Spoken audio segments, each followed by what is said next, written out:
trust these are deluxe accommodations. Well, if you're looking for something fancy, you better try Nob Hill. Otherwise, it's going to cost you 15 cents. That is, if you got the change.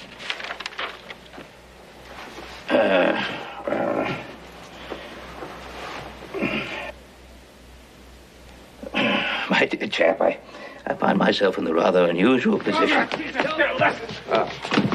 That goes on every night. They don't enjoy it unless they kill each other. Hey! Hey, come on. Hey, will you break? Come on now. Let's get a lesson. Oh, gentlemen, violence is no way to settle anything. I just rolled over in my sleep and he got touchy, that's all. Well, there's no cause for any further worry. You, sir, why don't you sleep in the bunk and you here, and I shall sleep in the middle. Now shall we get a good night's rest? And thank you, my good man, for settling everything. Hey, you owe me 15 cents for the night. Oh, in the confusion, you must have forgotten I paid you. You paid me? I don't recall. It's my dime and my nickel. That's your dime and your nickel. All right. All right, now, y'all keep it down in here.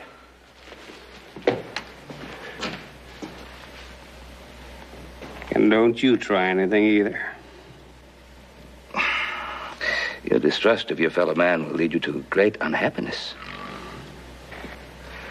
May I borrow this newspaper? I find that reading helps me doze off. It's not mine. It's the one I got. Thank you, sir. But just be careful.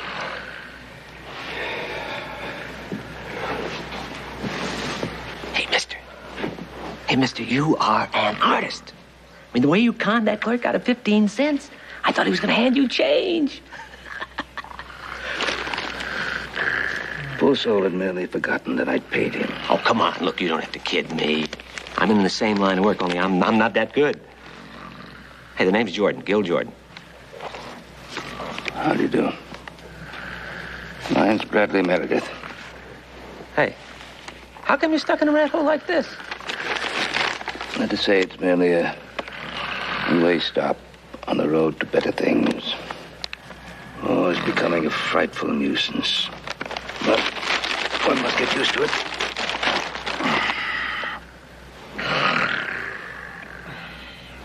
Is that your twin brother?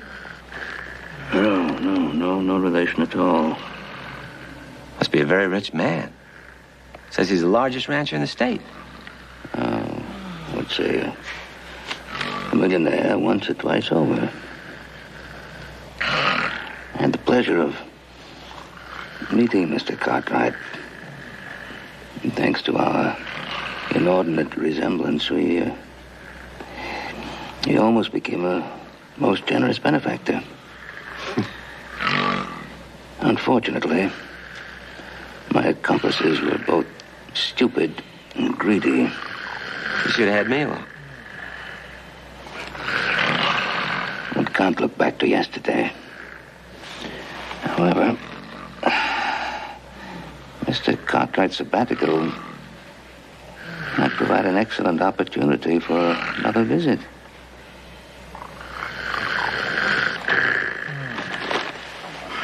Yes, one would need the necessary financing. He's got some money in his back pocket. I almost had it, but there's no chance now. My friend, one lives by one's wits, not by chance.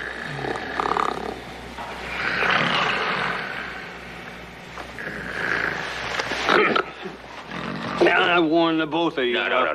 No need to become alarmed. Your snoring is keeping us from getting any sleep. Oh? It's lying on your back that does it. If you would just turn over on your side.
Third time I put this coat on.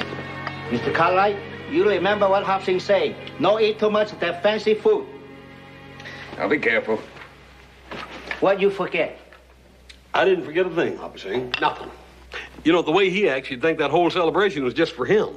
I wish it were. Oh, it's a great honor. Oh, I know it is. Is it a man should know what he's accomplished in life without somebody having to give a speech and present a scroll to him.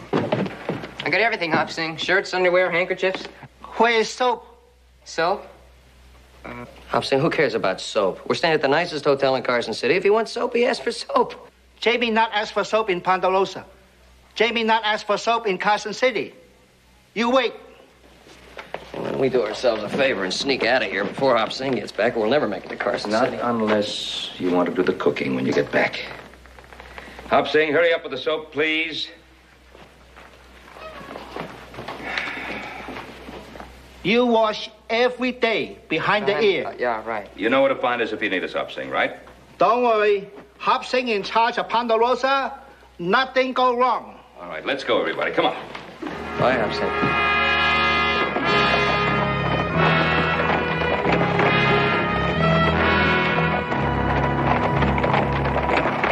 Well, I knew Mr. Cartwright would be punctual. We won't have to rush any preparations now. He's a dead ringer for you. Yes, isn't he? Because he looks a bit older. Ranching's a very hard life. My boy, I have a feeling this will be much easier and much more profitable than my first visit. Come on.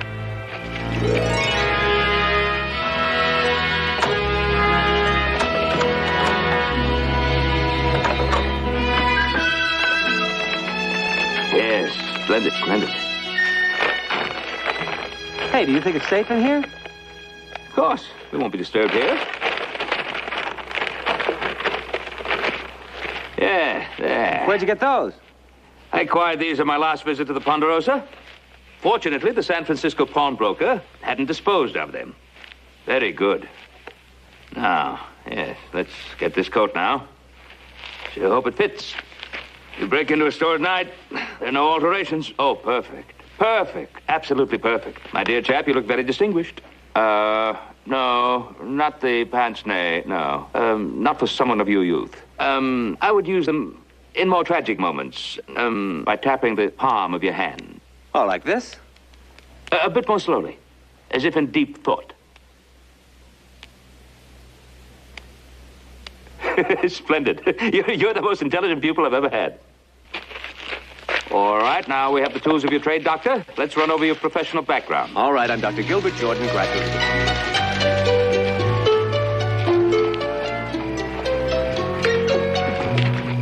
Isn't there some other way of doing this? My friend, there's no need to be nervous.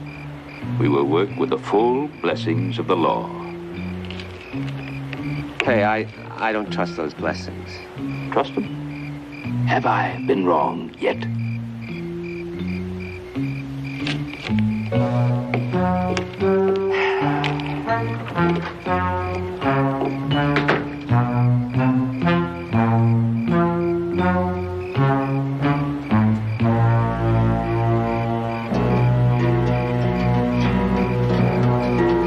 Oh, that's too bad.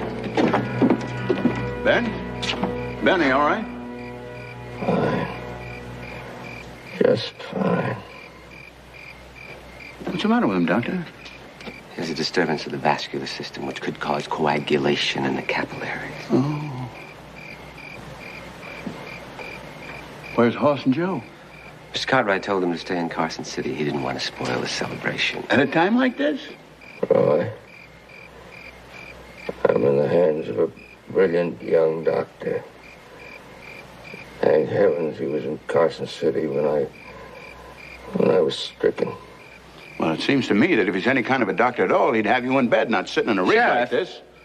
Mr. Cartwright insisted on stopping to see you. Roy, I must make certain that my affairs are in order. Would you be good enough to get my lawyer out to the Ponderosa as quickly as possible? Oh, what do you want with a lawyer? You're gonna be all right. Of course, my dear friend. But we mustn't take anything for granted. I'll have George Osgood out to the Ponderosa, even if I have to pull him out of bed. Now get him out to the ranch. Eat Hop Sing soup. You feel better. I warn you. You get bellyache, you eat wrong kind of food. Hop Sing. Come here.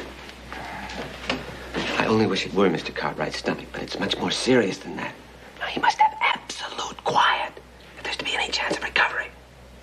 Hop Sing, no make, no sound.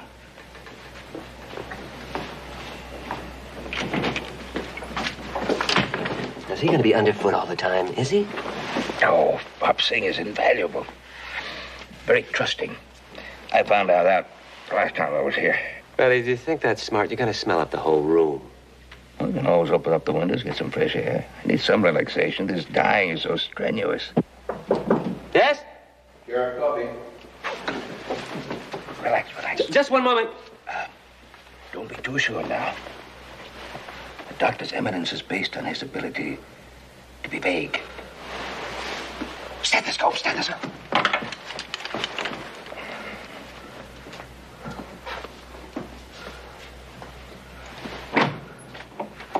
Sheriff, Mr. Cartwright asked only to see his lawyer.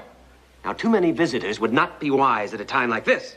Now, Josh Martin is not a visitor. He's Ben's own doctor. And I thought he ought to have a look. I don't understand it. He was in my office only a week ago, and he couldn't have been in better shape. Doctor, I assure you, I'm completely qualified. I'm a graduate of the Columbia Medical Young School. man, I don't care where you were graduated from. I was Ben's doctor before you were born. Doctor, Mr. Cartwright is my patient. You're being highly unethical. It's perfectly all right. I'm warning you, Doctor. His condition is very, very precarious.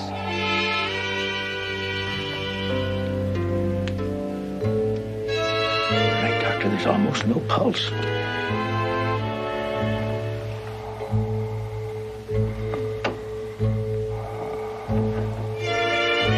His fever is dangerously high.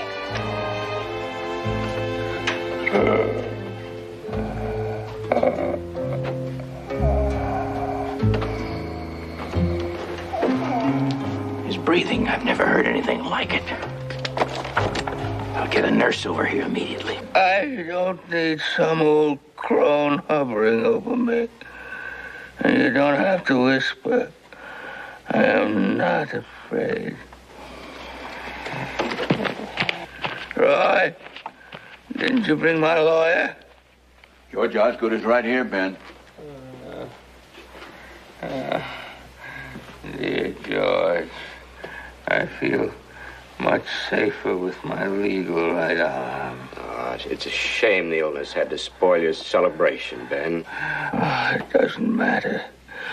What matters is the people of this great state who so honored me. I want to repay them.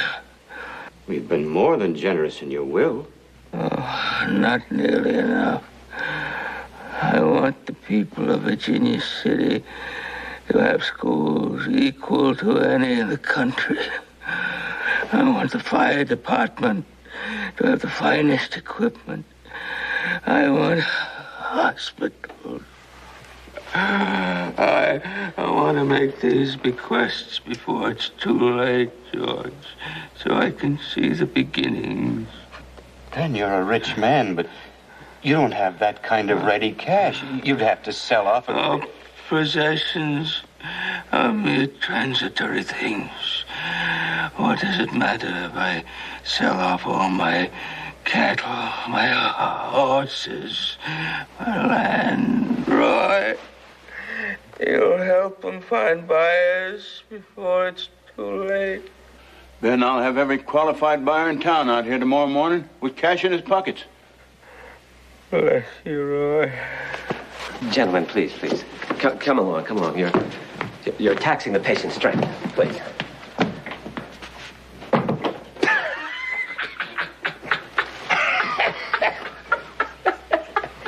Was I convincing? Did you feel that last extremity? You scared the daylights out of me. When that doctor started to take your pulse, I thought I was going to run out of here. Oh, simple trick. I learned it during the war. Tourniquet here, in particular. Now, the Army doesn't want any recruits without a pulse. Oh, and this hot iron was, set that down, will you? A little uncomfortable, but it was excellent for the fever. And I must say, I just felt terrible for that poor old doctor. My breathing must have sounded horrible through the stethoscope. Little sandpaper does the trick. Bradley, I've never met anyone like you. You're incredible. Well, just careful planning. I knew the sheriff would check. You know, this deep concern. And the Cartwrights will be back for another 3 days. We can sell off practically everything. You will stay exactly 24 hours. And then you will announce to the world that I've passed on to the great rancher in the sky. But I shall create a precedent. I will take it with me.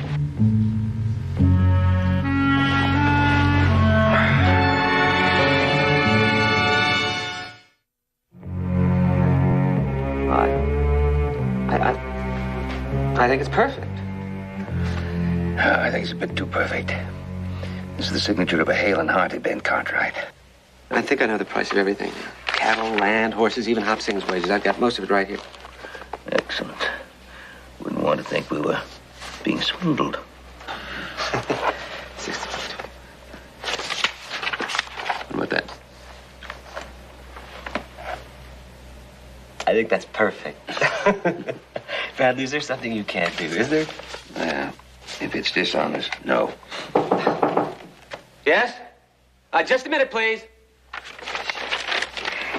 Didn't you tell the sheriff I'd be down just as soon as I could muster my strength? I gave orders. And I told him exactly that. Down. All right. Yes? Oh, Dr. Martin. How is he? Well, the slender thread is holding. Dr. Jordan, you've been absolutely selfless, but you cannot go without sleep 24 hours a day. I brought my nurse. I don't need any ancient crone hovering over me.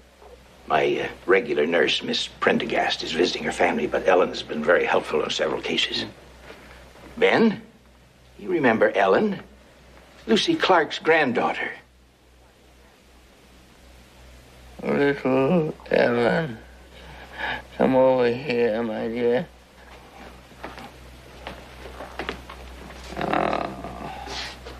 My. You've matured beautifully, Ellen. Why, Mr. Cartwright, you saw me only last week. This illness, my head. Poor dear Mr. Cartwright. Oh, lovely, cool fingers, my dear. Ben, I'm glad you decided to listen to reason. I was sure he would. Dr. Martin, I think he's a little better today. I'll keep you informed if he takes any turn for the worse. Why, I'll Do that, Doctor. I'll let you know, all right? Yeah. My dear, I feel my strength waning. Perhaps an alcohol rub. Oh, I'm very good at that. Oh. Mr. Cartwright, I'm afraid we'll have to postpone the alcohol rub. There are businessmen waiting downstairs to see you. Yes, of course.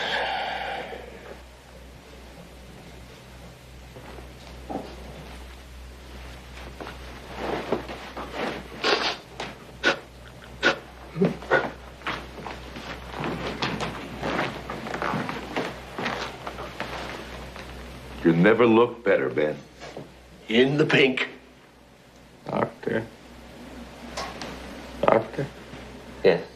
Would you please prop up these pillows so I can see my friends? Yes, there you go. Your friends are here, the Fowler brothers, Dan and Mac, the cattle dealers. Oh, nice. And Mayor Harlow's here with Sheriff Coffey and Mr. Osgood. Oh, Now, you know that the cattle market has been very bad lately. But since it's you, Ben, our old good friend, we're willing to pay $6 a head for 2,000 head. $6 a head.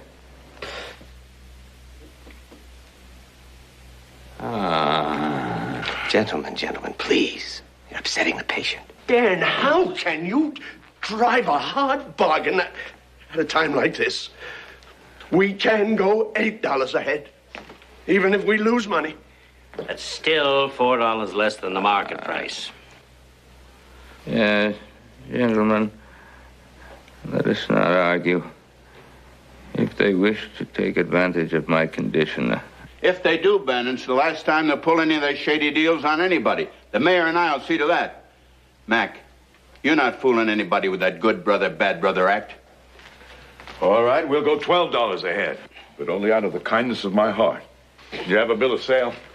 Right here. Now, Ben, you know how bad the horse market is today, but I'm going to give you, just out of sentiment and for old time's sake, $40 a head for that 300 horses you got up there in the North Pasture, and the same price for those you got in the corral, including the brood mare. $50 a head? Oh, you didn't hear me, Ben. I said $40 a head.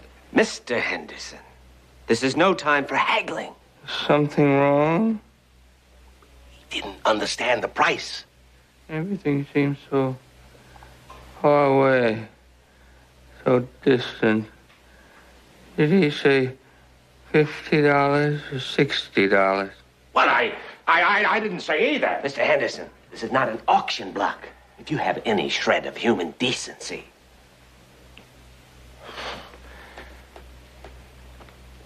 You're right. I said $50 a head will be fine. Ben, if this deal includes the mineral rights, I'd advise against it. We can wait. We can. Now, there might be something on that land, there might not be. Look, after all, I'm the one taking the chances. All right, I'll give you $20 an acre, and you can take it or leave it. Gentlemen, please. Mr. Cartwright can't take much more. Bob, you shall have your pound of flesh. Give me the bill of sale, I'll sign it.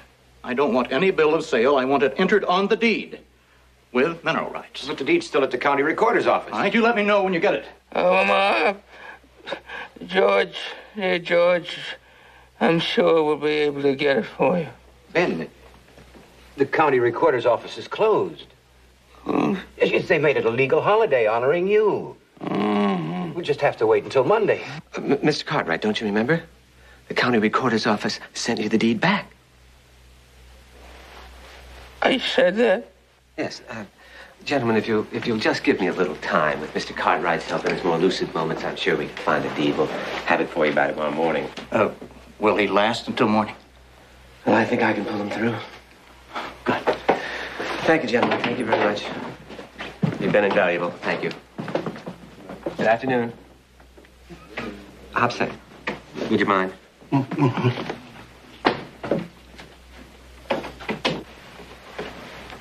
right. How do we go about getting that deed? Well, tonight I thought we might pay a little visit to the county recorder's office. I mean, a man with your talents, a small town safe shouldn't present any problem. Jordan, there's $49,000 in that drawer. It's ample reward for one day's work. Let's just settle for that. What's the matter, Bradley? Are you getting nervous? No, I'm not getting nervous. I'm just experiencing a new sensation. Conscience. We've exploited the grief for a good man long enough. You think we're doing the right thing, huh? Oh, absolutely. My boys would never be so callous. See how this strikes you. The Hoss and Joe and Carson. How can you remain in Carson City at a time like this? Suggest you get back immediately, signed Roy Coffey. I only wish you could make it stronger. Well, if I'd have wrote down here what I was thinking, this paper'd be burning up right now. I'll drop it off the telegraph. Thank you. Hey, come along. You got everything? Well, if I forget anything, Jamie can bring it later. Don't you think you ought to tell Pa about what you're doing? I don't want to bother him with it now. Not the way he's feeling. You can explain it to him when he wakes up. Explain what? Oh. Paul, how's your stomach? Better? Boy, I don't know what they put in the food in the governor's banquet last night. It feels like ground glass. Didn't bother me none. Nothing bothers you. Where you going? Well, we didn't want to bother you with this, but you should better take a look at it. It's a telegram we got from Roy Coffey. Suggest you get back immediately. Oh, that's all about. Why would he send it to you, not to me? He probably figures you're tied up with the festivities. Hoss and I will go back to the ranch. We'll check it out. If it's really serious, we'll send you wire at the barbecue. No, I'm not going to be able to make it to the barbecue. The mere mention of the word sets my stomach to churning. Paul, they're all going to be expecting you. You're the guest of honor. I know. You boys will just have to do the honors for me and make apologies. Jamie, you and I'll ride back to the Ponderosa. That is, if you don't mind leaving the festivities. No, I don't mind.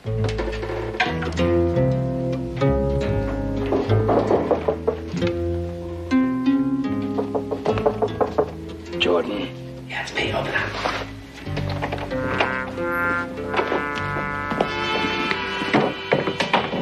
I got everything we need right here.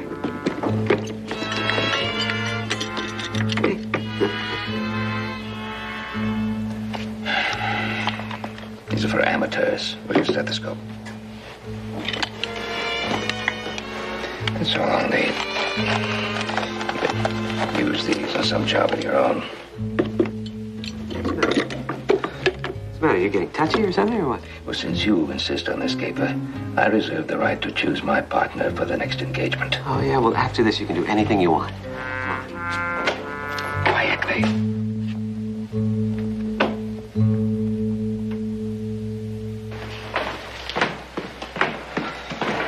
Is something wrong, Doctor? No. I'm just going into town for some additional medication. Oh, Mr. Cartwright hasn't had a relapse. Oh, no. I'm happy to report that he's having his first comfortable night. But he must not be disturbed. Oh. Rest is the absolute key. I will make a sound. I knew I could count on you. Doctor, can I tell you something? I wasn't sure I wanted to become a nurse, but working with you, I realized what a noble profession it is. I'm going to make it my life's work.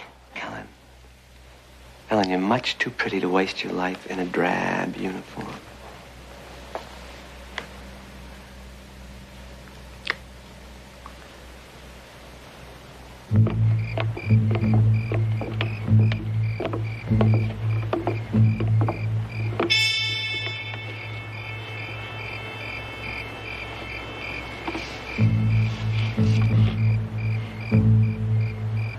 When I'm being so honored, it seems rather indecent. The legal holiday is honoring Ben Cartwright, not you. Yes. Well, what's that? Flypaper. You call yourself a professional? I'll need a small rock.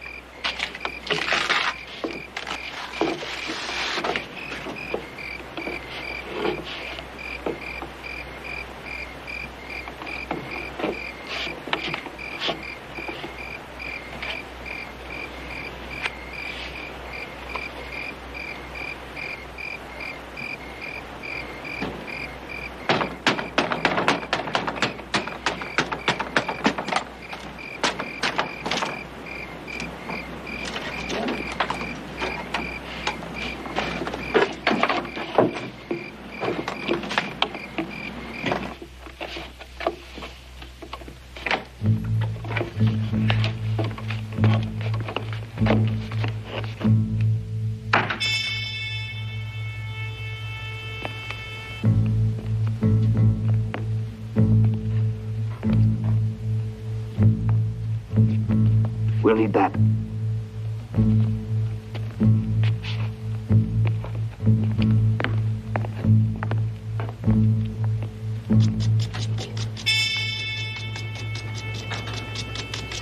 Keep it low.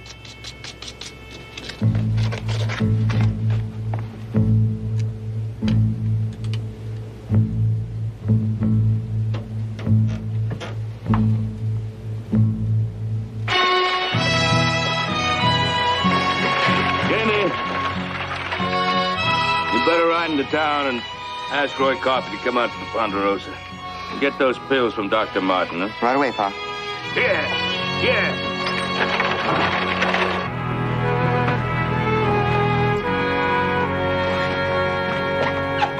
Doctor, Mr. Cartwright, what are you doing outside dressed? Well, I'm usually dressed when I'm outside. Oh, now you see what happens? How could you dare leave your bed for one moment? Wait a minute. What are you doing here? Oh, poor Mr. Cartwright. But you'll remember just as soon as the fever goes. Fever? Wait a minute. It's just a stomach ache. Please, Mr. Cartwright, if anything happens, I'll hold myself responsible. Ellen, I'm not sick. Please, Mr. Cartwright, don't argue. It's only a miracle that you're still here. Now, you do want to get better, don't you? So you can see all the wonderful things you're doing for Virginia City?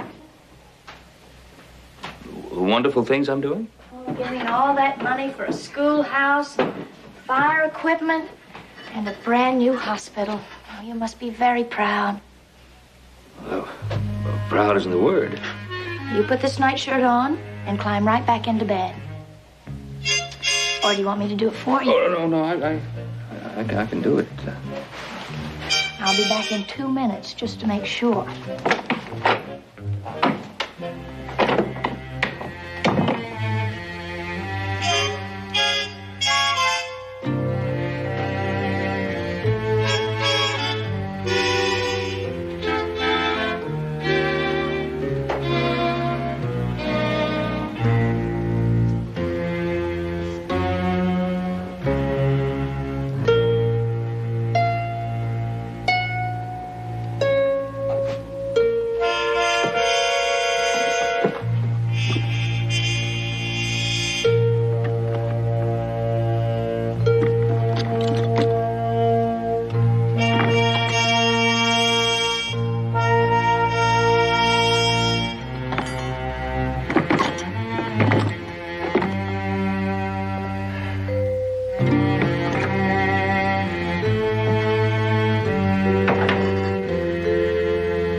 Vascular diseases.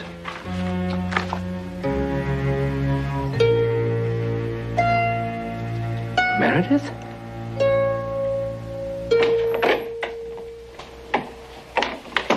Now, that's better. That's my good patient. Ellen, I know this illness has made me a bit vague, but does Dr. Martin think it's serious? Oh, yes, and so does Dr. Jordan. Dr. Jordan? You were very lucky he was in Carson City.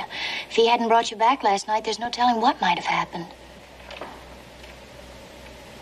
That's a remarkable achievement. Well, I'm glad you appreciate him. Now, remember, I'll be in my room right across the hall. I don't want to see anyone wandering around again.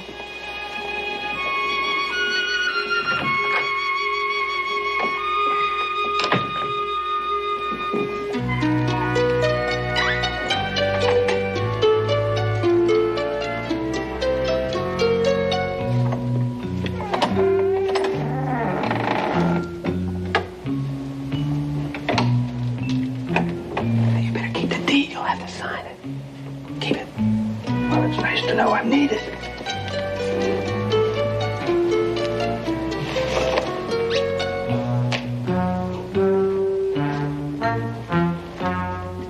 What are you doing? What are you doing? Get back in the bed.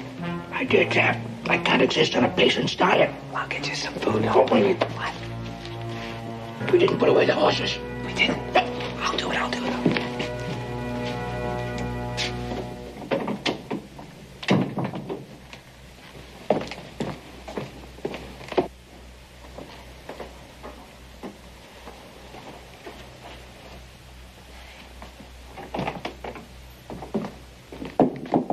Sing. Who there? It's me, Ben Cartwright. Open up. Mr. Cartwright, Hopsing not allowed to talk to you. You very sick man. You not to be bothered. Hopsing, open this door. Mr. Cartwright, please no die. You go back to bed. Go back to bed.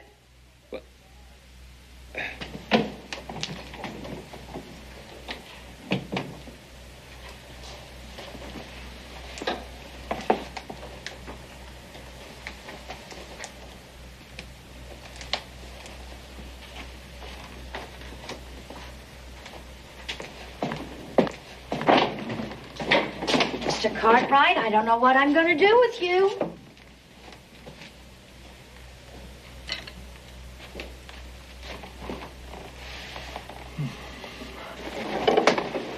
That's better. Now, Ellen, suppose I were to tell you there are 2 Ben Cartwrights. Of course. And maybe 3 or 4, but tomorrow when you feel better, they'll all go away. And you try to get some rest. For your own sake. Here.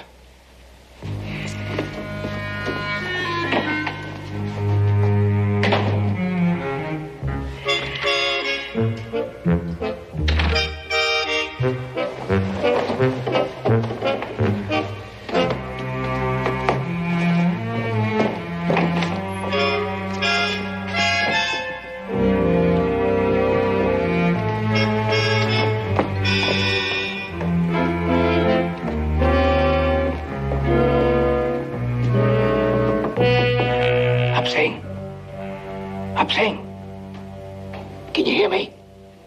That fella's back. The fella that looks like me, who was here a while ago, that Meredith fella, he's back.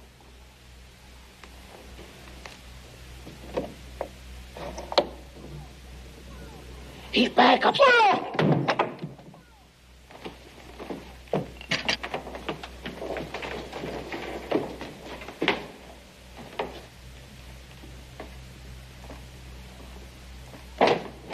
Mr. Cartwright, you're just throwing your life away. What happened? Where am I? Oh, you have no idea what you're doing to me, wandering around every which way. I'm sorry to have upset you, my dear. Well, if you do it again, I'll just have to tell Dr. Jordan. Oh, no. No, don't do that.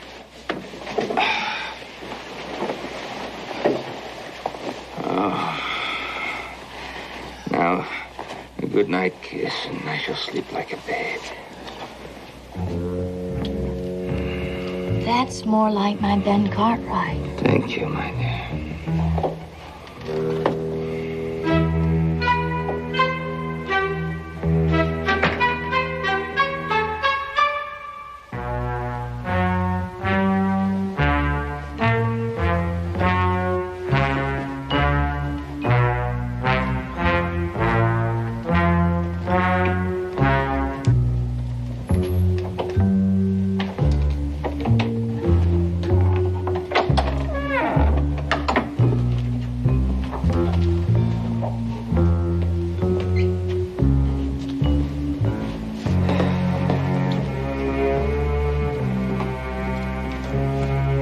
Do exactly what Mr. Cartwright say.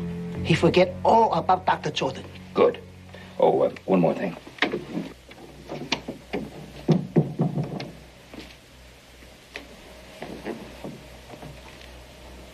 Don't say a word until Sheriff Coffey gets here. Hobson no say nothing. He used to it.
Welcome back, Mr. Meredith.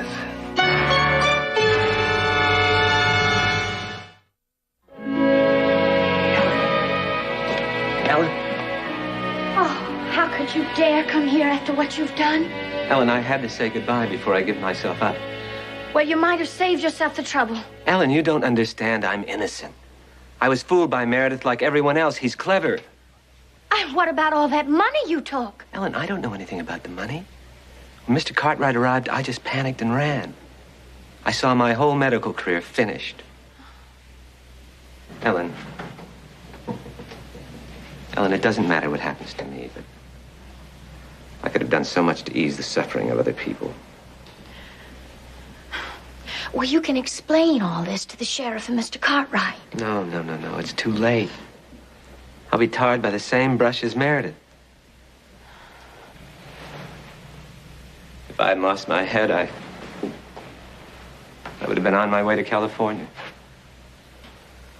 A few months of research, and I would have found what I have been searching for years. What? The cure for yellow fever. Well, the world mustn't suffer for this one mistake. I hated to ask you to come into town. We've been questioning your friend Meredith all morning long and just getting nowhere. My friend Meredith? Well, what do you think I can do? Well, maybe you could get him to listen to reason. Coughlin, bring in the prisoner. Still no trace of Jordan? None. And no trace of the $49,000 either. You have just got to make this man talk. I'd be delighted to talk, Mr. Cartwright. I just don't have the answers the sheriff wants. Now, would you please take these handcuffs off? They're not only restricting, they're humiliating. You are keeping them on. Not just for safety, but just so as I can tell you two apart. All right. Tell me. Where is Jordan hiding out? I don't know. He neglected to leave his forwarding address, as I told you. It saved him the trouble of splitting the money. Meredith, I got a record on you that is so long it won't even fit into that desk drawer.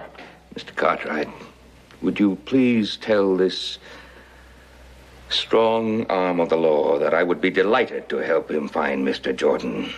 I don't like being swindled any more than any honest man does. Roy, I believe he's telling the truth. I think it must be very difficult for a man like Meredith to admit to the fact that he has been taken. I'm not buying it, Ben. Meredith, do you have any idea the damage that you've done here? The Fowler brothers and Walt Henderson are screaming for the return of their $49,000, or they want my scalp. Oh, and they're such decent men. And the young Clark girl is leaving Virginia City for good. What? That's right. Doc Martin was just here and gave me the news. Ellen is so ashamed of what happened that she just can't face anybody. So they're leaving town for good. How very strange. Coughlin, take him away. Oh, wait a minute, Sheriff. Wait a minute. May I sit down? Excuse me. I think I might be able to help you after all. I kind of thought he'd come back to him. No, Sheriff. No. It's something that I finally figured out. Well, let's have it. Where's Jordan? I shall be very happy to lead you to him on one condition, that I am allowed to go with you. I'm making no deals. Not with you. Mr. Cartwright, the sheriff is being most impractical. I'm offering $49,000 for the satisfaction of seeing a dishonest man get his just deserts. Roy, take the chance.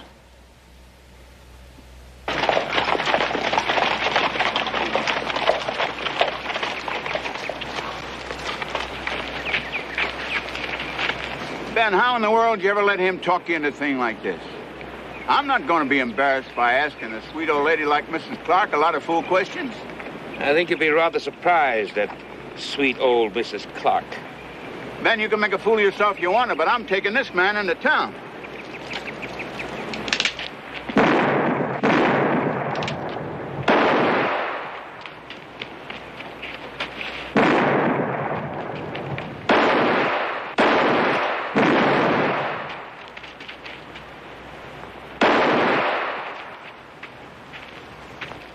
That will be all, Doctor.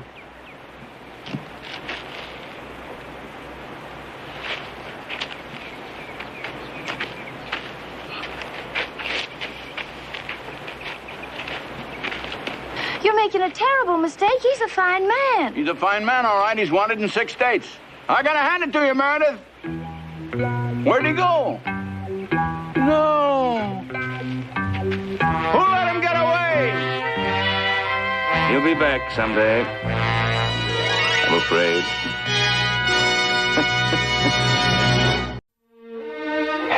There you go, Pepper.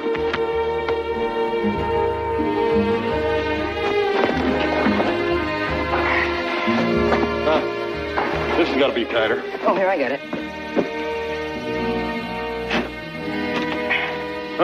About ready to go, Paul.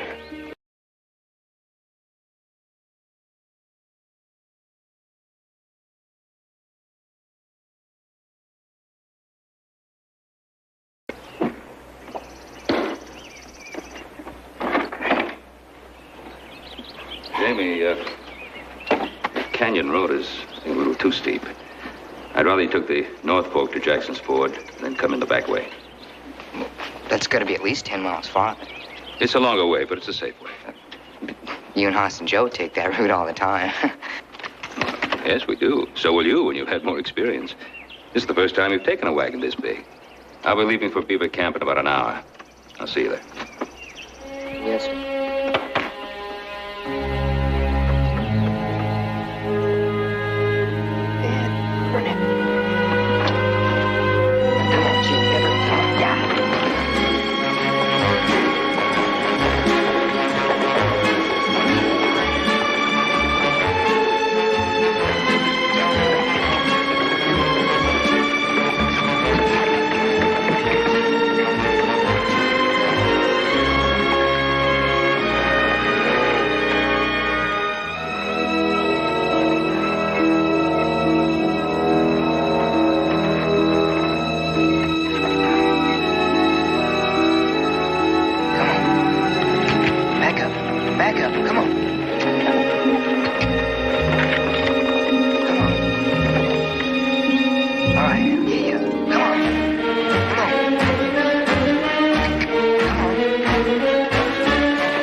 quick trip.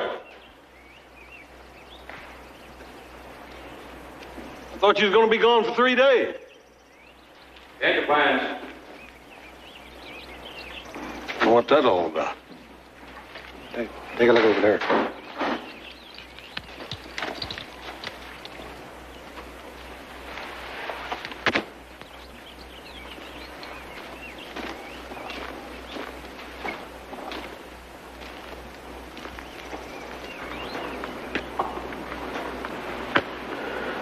You all right, Jamie?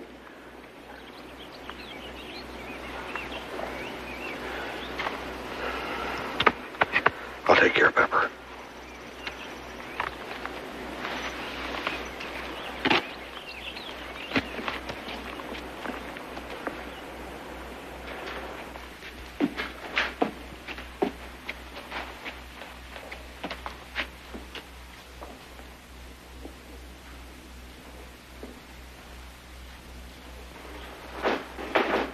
Hey, Jamie. Pa. Expect to see you back so soon. How's everything going? What's the matter? Would you excuse us, please, Joseph? Yeah.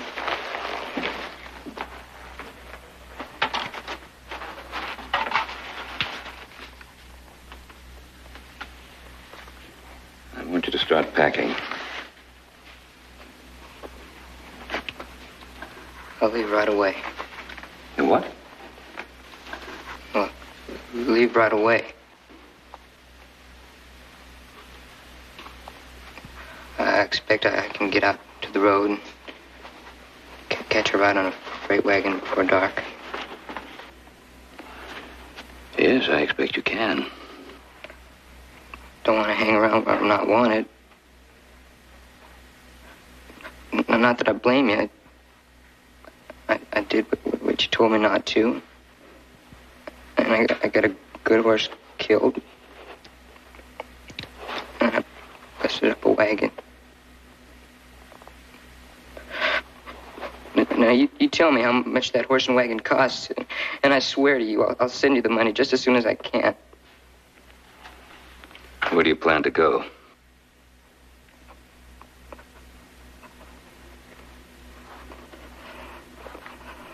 A lot of places. Did you figure I was sending you away?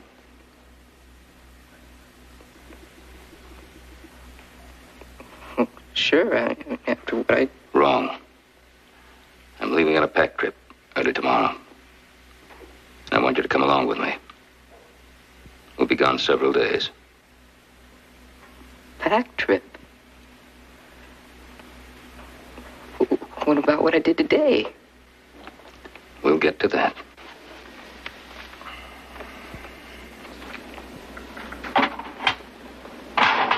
Yes, sir.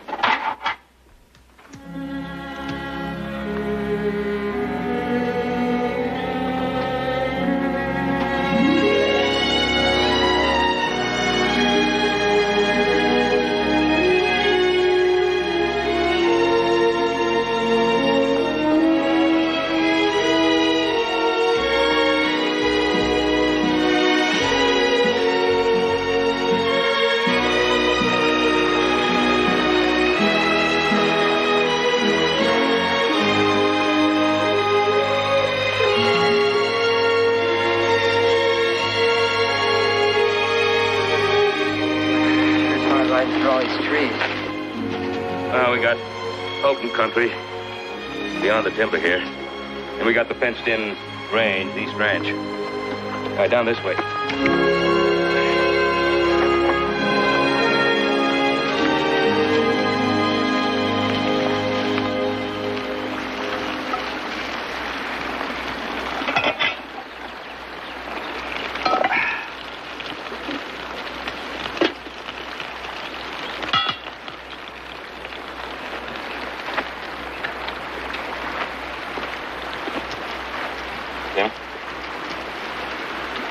Thank you.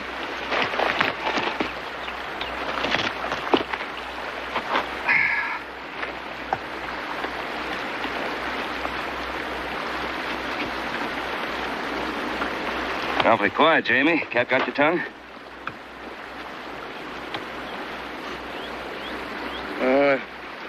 Just waiting, I guess. Waiting? Want to find out what your punishment's going to be for what you did yesterday? That's about it. What do you think it ought to be?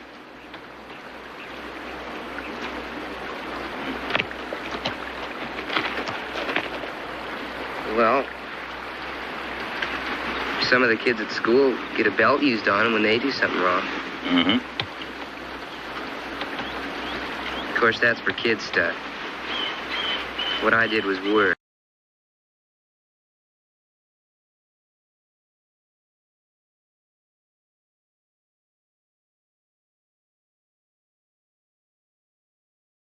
Expensive, but still an accident.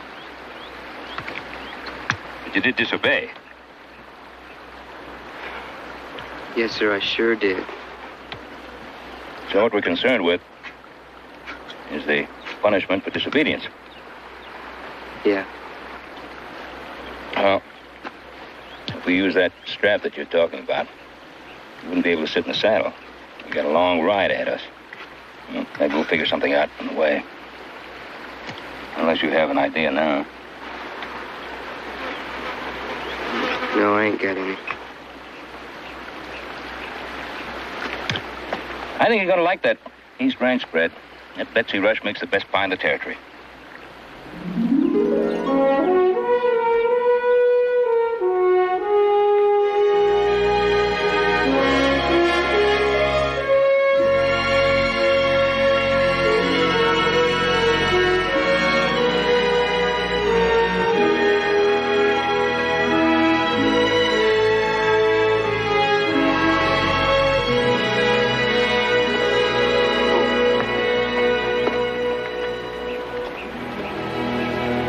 Tracks. Bunch of horses? Bunch of horses. How many, Jamie? Well, 4 horses? All right. What else do you see? Well, they were going in the same direction as we're going, but they turned out there. Mm-hmm. Doesn't that sound like somebody chopping? Yes, it does. But have a look.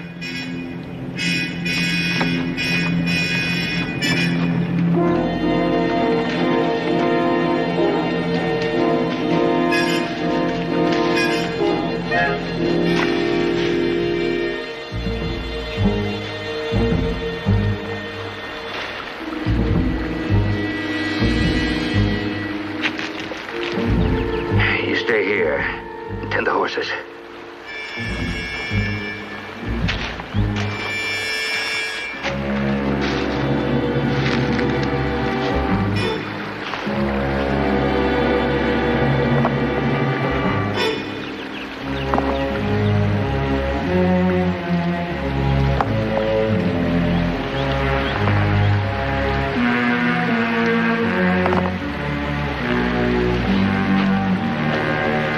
What do you think you're doing? Piling rocks. Not that it's any of your business, but when I get that done, I'm going to build me a flume. And divert this stream? You got it, mister. Move the creek away from the gravel bar so as I can do my mining in the dry. You gonna pack up and move out? Now, this is my claim. Who are you to be telling me to get out? I'm Ben Cartwright.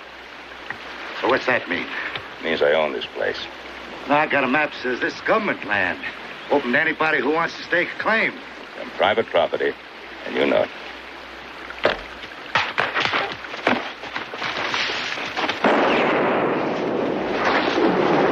Hold it! Now, just throw that rifle into the water.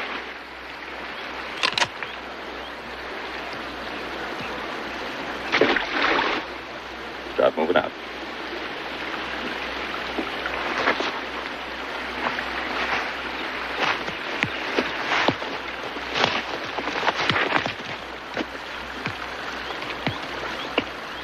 You jump in our claim, we'll have the law on you.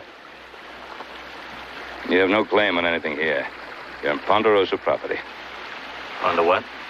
Save it, Cale. You're talking to the boss rooster. That's Ben Cartwright. What I heard, I thought it'd be as big as a mountain. But he ain't.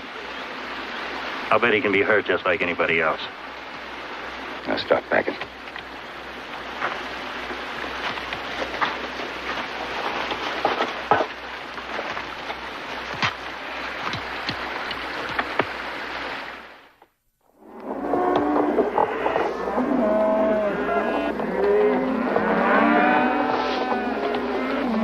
Why not just keep moving?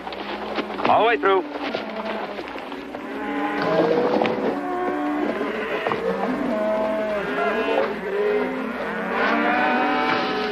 Mr. Cartwright. I run those two off the ranch a week ago. Yeah, we picked up their tracks at the timber. Followed them to Feather Creek. I guess I better ride up that way more often.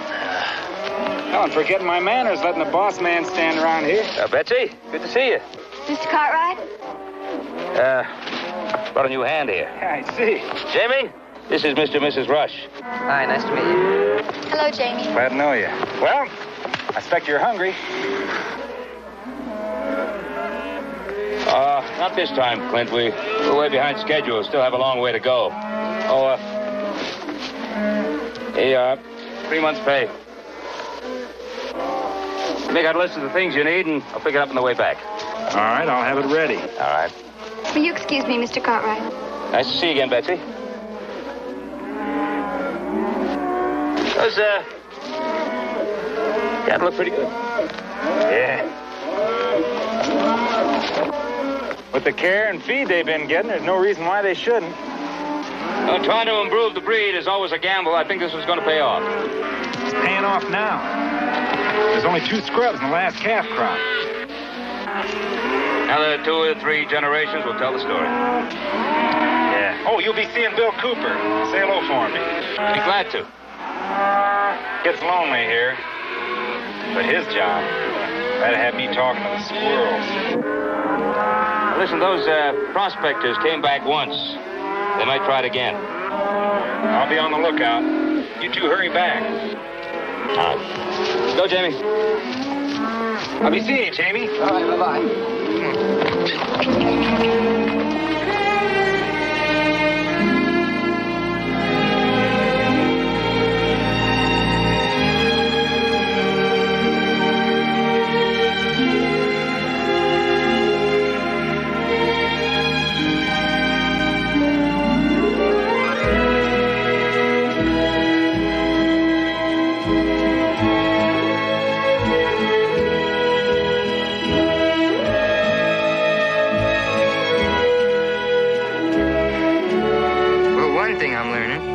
There sure is a lot of Ponderosa. See that stone you got your foot on? Has a cross cut in the top of it. It's a section corner. Marks the east line of the Ponderosa. Now, this scarred tree here behind you, it's a witness tree. Tells you where the cornerstone is, just in case it gets covered up. Oh, I see.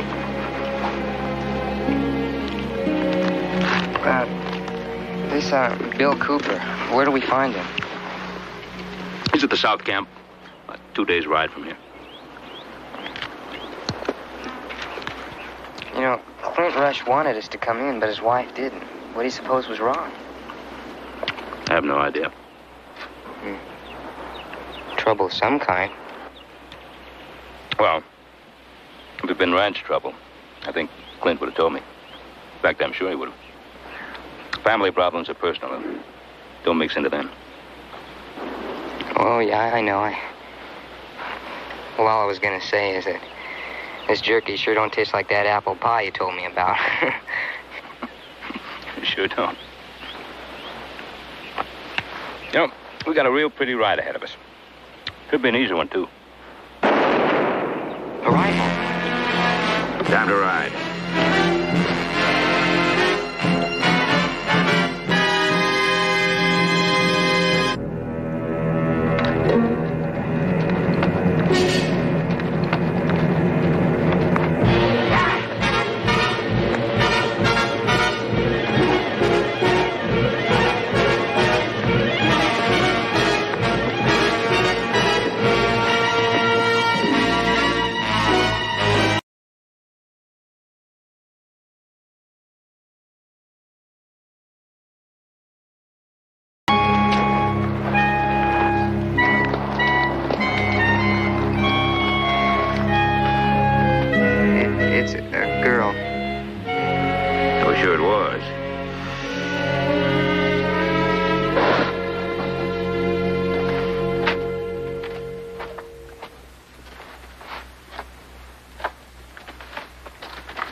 long time.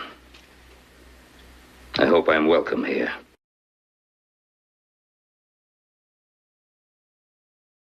And I stopped him. That you are welcome.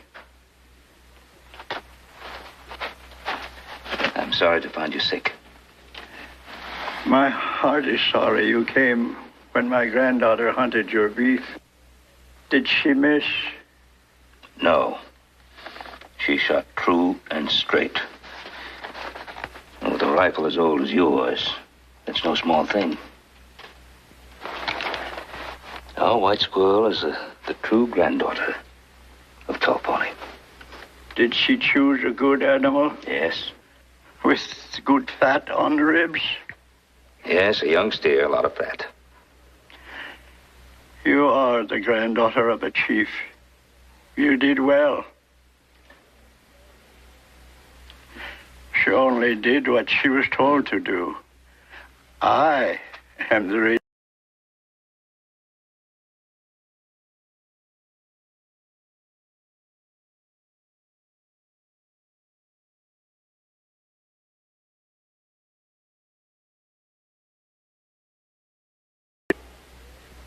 When you get well, you will hunt the mountain lion and the wolves that kill our calves and foals.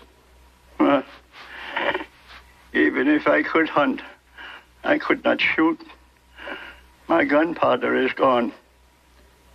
I'll send you a rifle and shells and some flour and salt and some blankets.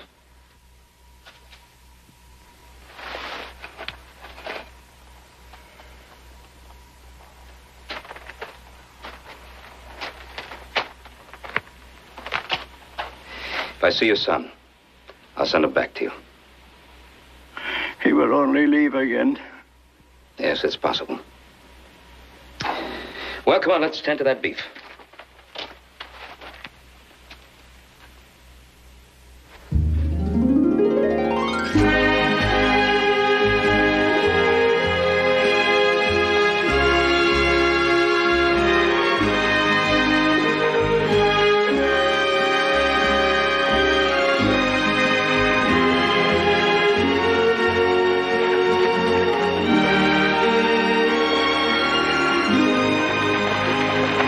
There's something I don't understand.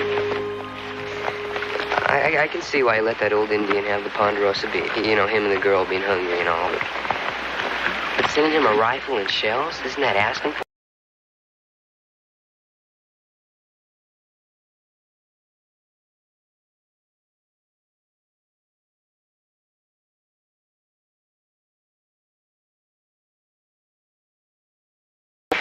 We just may use the rifle to kill some more Ponderosa beef. Yeah, it's possible. Why are you sending him the rifle?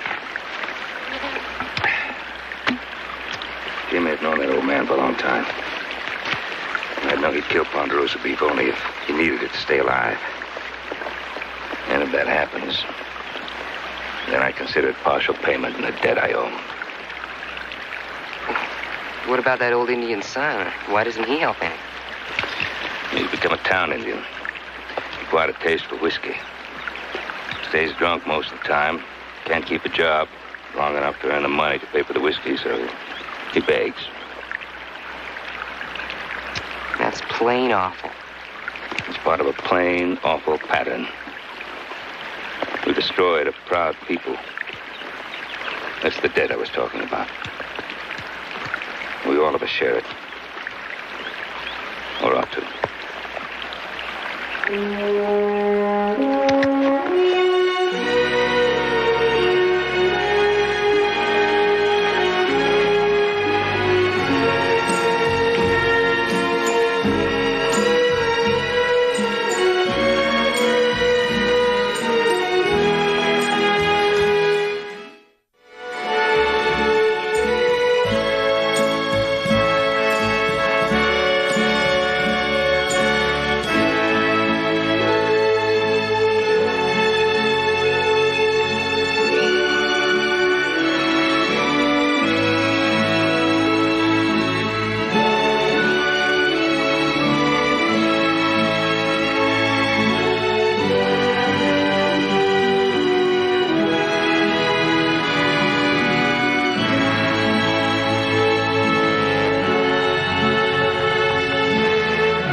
That calf should have had the Ponderosa brand, not the Box T.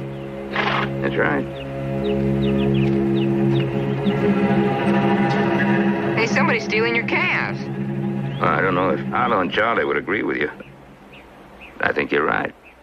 Harlow and Charlie? Yeah, Trapp brothers. They own the Box T. Come on up, young'un.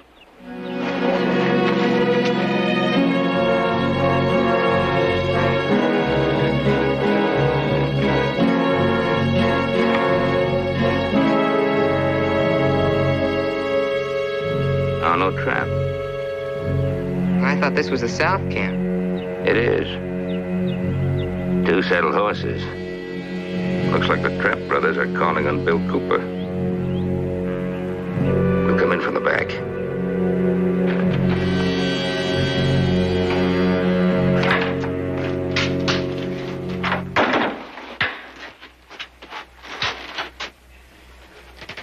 I have seen some stubborn people in my life, but he has got to be the worst. Why don't you talk at him? Been too much talk already.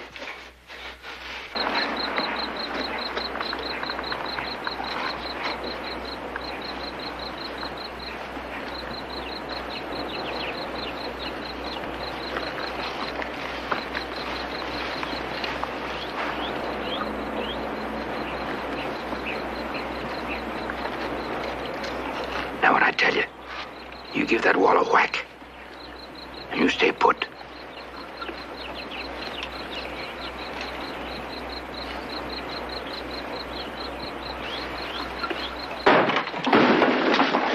Get your hands up. How'd do, Mr. Cartwright? Where's your gun?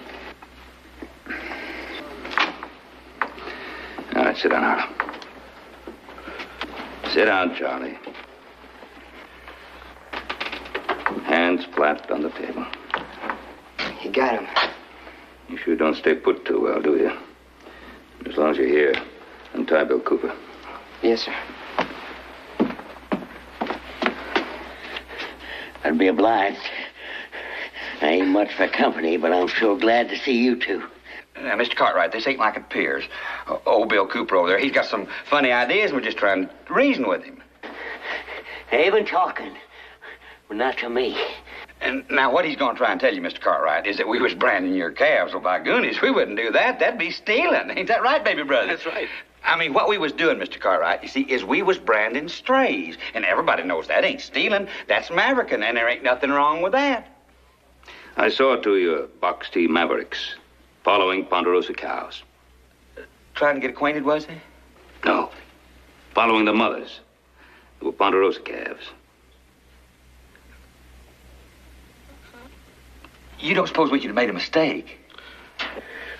It was 26 by my count, Mr. Cartwright. They must have branded them while I was billing fence. I bet it was one of our hard hands. You ain't had but one hard hand, and he quit you 6 months before them calves was born. Now, Mr. Cartwright, you don't think for 1 minute... We'll let the judge do the thinking, Harlow. Now, come on, we got a long way to go. Let's get started.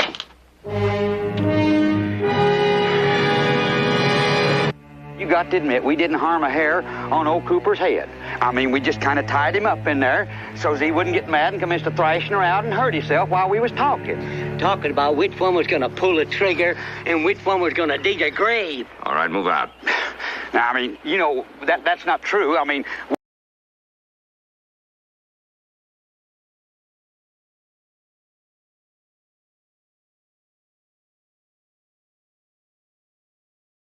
That's right, baby brother. That's right.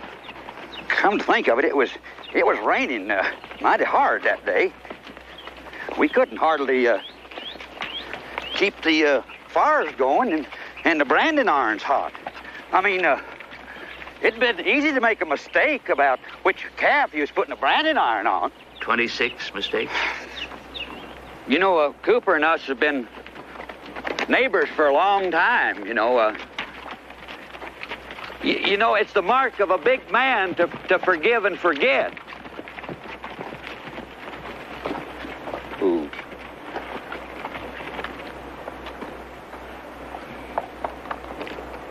Appears like somebody left it open. I didn't see area cow. You had quite a big herd here, didn't you, Mr. Cartwright?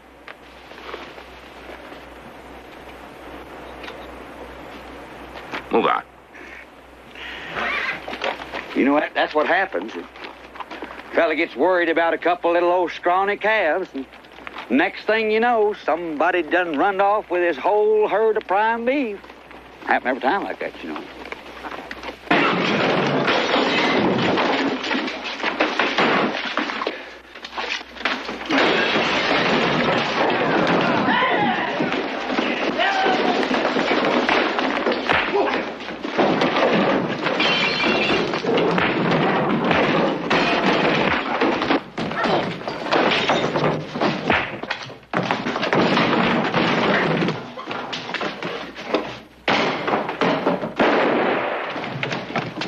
Lights over.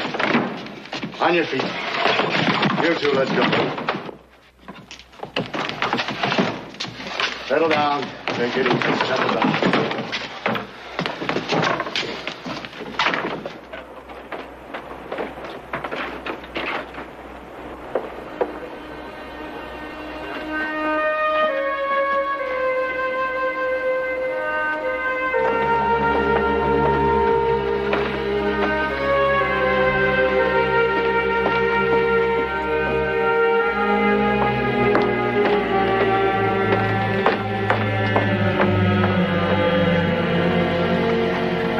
Bring it up again, but that rain, I mean, it was a pure D gully washer.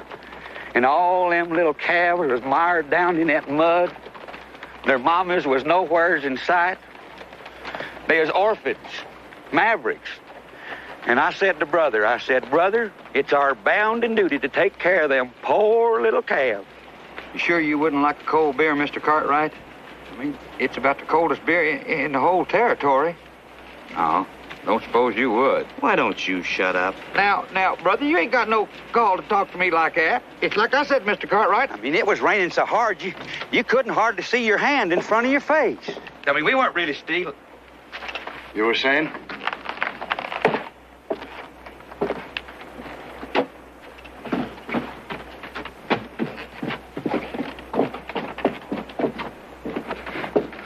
Been here before. They know their way.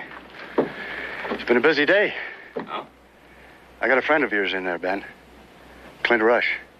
Drunk, disorderly, disturbing the peace.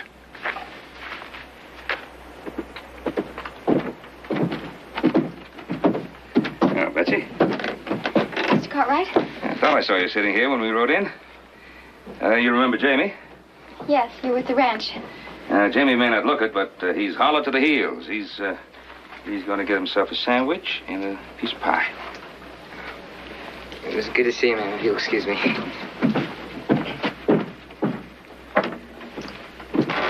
Mind if I sit down? No, not at all.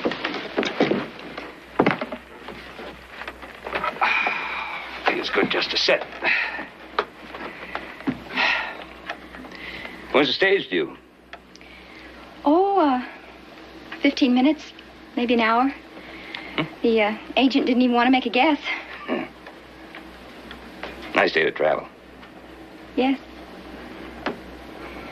I'm going to visit my folks. Oh, in Carson City? Mm-hmm.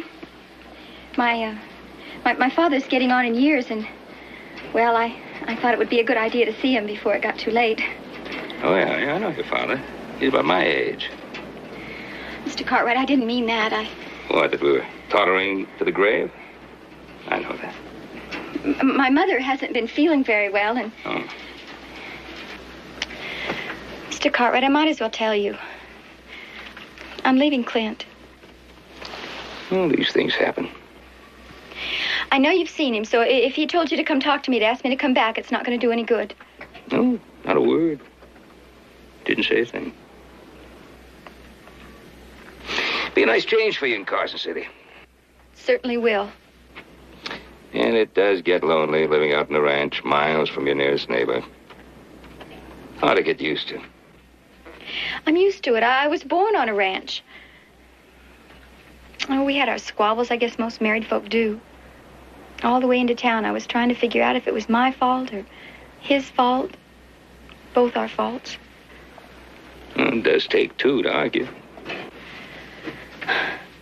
I left him a note. I was hoping he'd come get me, but Well, he came to town, all right. He went straight to the saloon. He wasn't looking for me at all. Went to the saloon, he got drunk, he got in a fight, and he got hauled off to jail. And that made up your mind for you? It certainly did. Oh, well, I'm not about to try to change it. There are 2 men in jail with Clint. You know, those 2 fellows who opened up the gates and scattered the East Ranch herd. Were those the 2 he was fighting? That's what the sheriff says. Well, they ought to be in jail. Now, how is it, Jamie? Well, just fair. Yeah. I'll tell you, Mrs. Rush makes the best pie in the territory. Gonna miss that apple pie when I visit East Ranch next. Guess Clint will, too. You know, there's nothing like freshly baked apple pie cooling on a windowsill that says, welcome home. Well, I guess I just better get going. Betsy, have a nice trip. Thank you. Let's go, Jamie.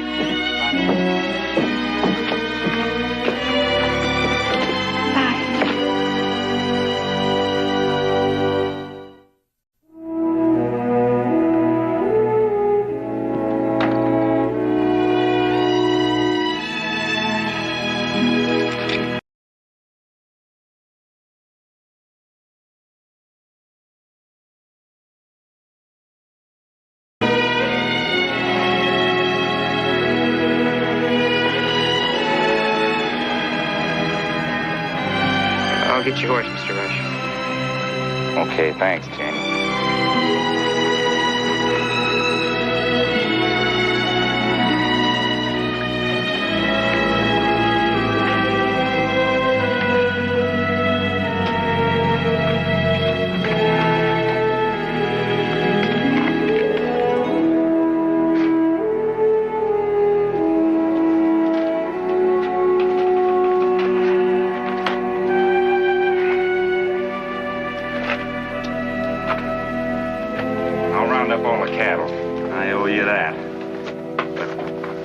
You'll need a new man to take my place. I've been at East Ranch too long. If that's what you want. Well, it ain't always what you want, Mr. Cartwright. Sometimes...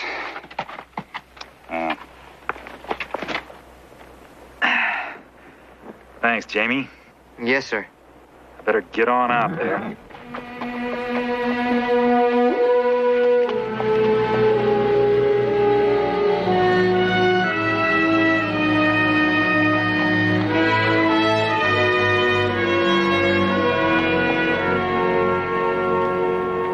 Well, 90 days in jail for the prospectors, 6 months for the trap brothers. What'll happen to their ranch? Bill Cooper will look after it. Oh. Their cattle will graze with the Ponderosa herd. What about Clint Rush? He said he'd be back at the ranch. Yeah, but he said he'd be on the lookout for those miners, too. That's right, he did. Boy, he sure messed up, didn't he?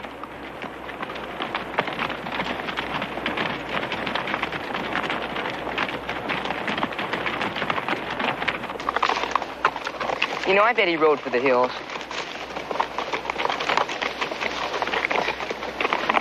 Will probably take us 2 or 3 days to round up that.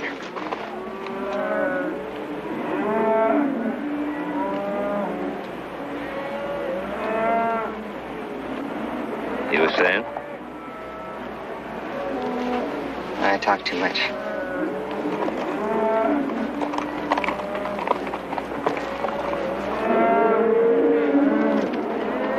Been waiting for you. Well, I got everything back the way it was. I figured you'd want to ride out and take a look. They look pretty good. Well, we got a few scratched up and one in the barn with a sore leg. Outside of that, everything's all right. Well, you got everything under control. Yeah, and it's going to stay that way till a new man shows up to take over. Why, still want to leave? Well, it's like I told you. It ain't always what you want, it's...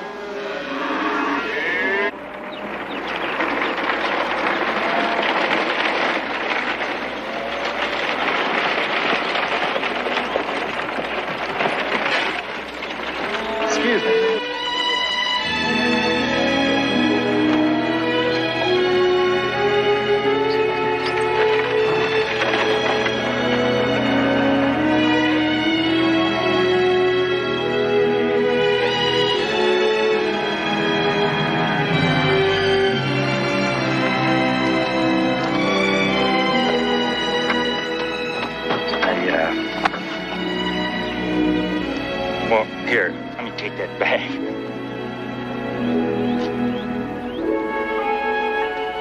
Sure is good to be home. Oh, you don't know how good it is to have you back.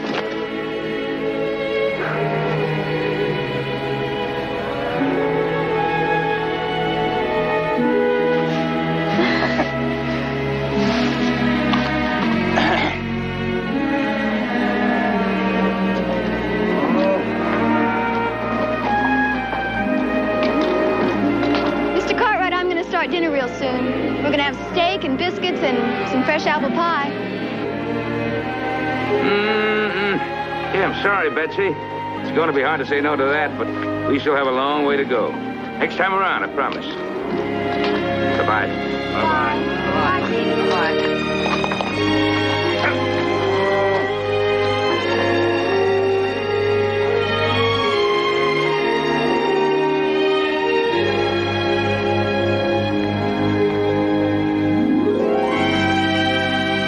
This is one of my favorite spots. I always like to stop here for one last look before starting for home.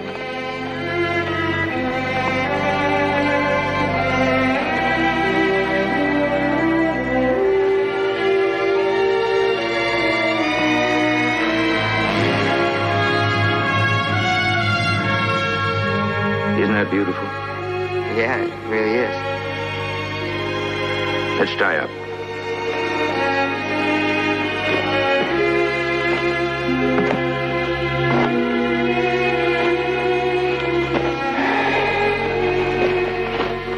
Even smells pretty. Yeah, it does. I guess we got some talking to do, huh? Talking? About a horse I killed and a wagon I wrecked. And what kind of punishment I'm gonna get. I thought we decided that you were too old to have your pants worn with a belt. Yeah. When you do something bad, something wrong, you gotta pay. I agree with that, Jamie. You break the law, you answer to the courts. Yeah, like the Trabb brothers and the miners. What do you do when an animal gets sick or gets hurt? You take care of them, or call a vet. Well, men get sick. Like Top Pony. Or they just go playing out the road. You take care of them. You don't yell at them or swear at them or fire them. Sometimes I yell and sometimes I fire them. Clint all but broke his back to make things right again. But how did you know he would? Clint's a good man. An awfully good man. When a good man makes a mistake, he does everything he can to make it right again.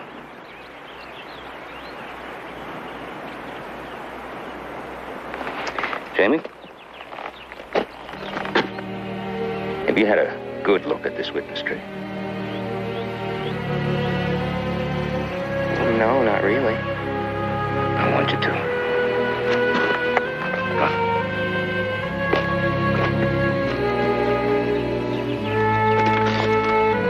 This isn't Joe's names. That's right.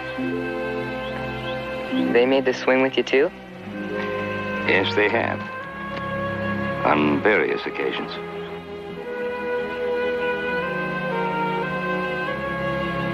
I'll bet they have. Why don't you put your name there?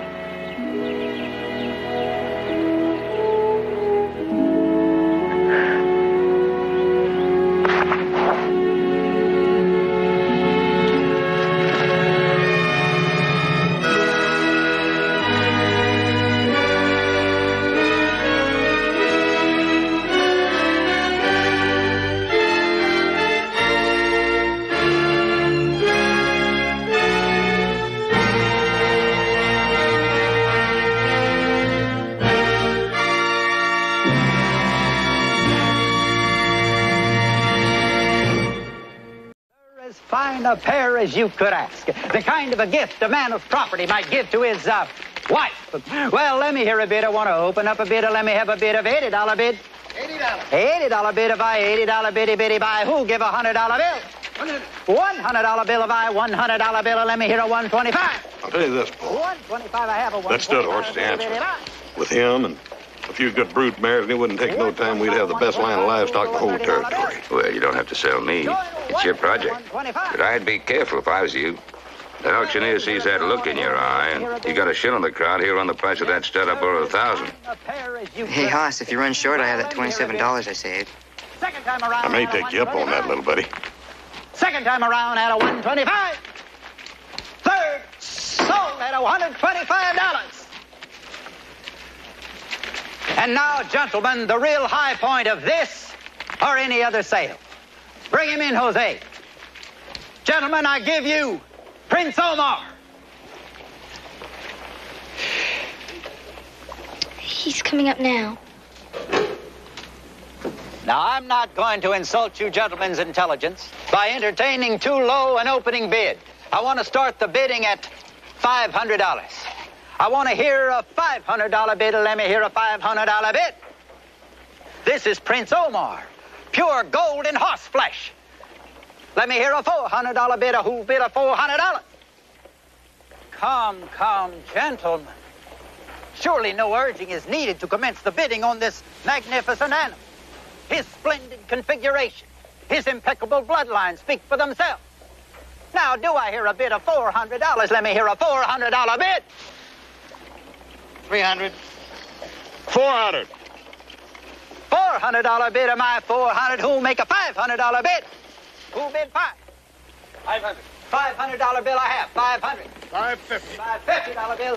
575. 575. 575. Do I hear 6? Who'll bid a 6? Let me hear a 6. 600. $600 I have. $600 I have. Going at $600. Are you done, gentlemen? Hoss, he'll be gone. Going at $600. $627. Does that bid stand, mister?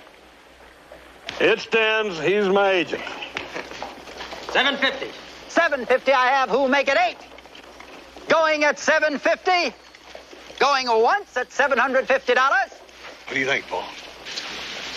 Well, he's a fine animal, but it's your decision. Going twice at $750. All through. 800. $800 bid of my $800. Going at 800. Do I hear $850? Are you all through? Going once at $800. Going at 800 twice. Last call. Sold for $800. Congratulations. Yeah, he's worth every penny of it.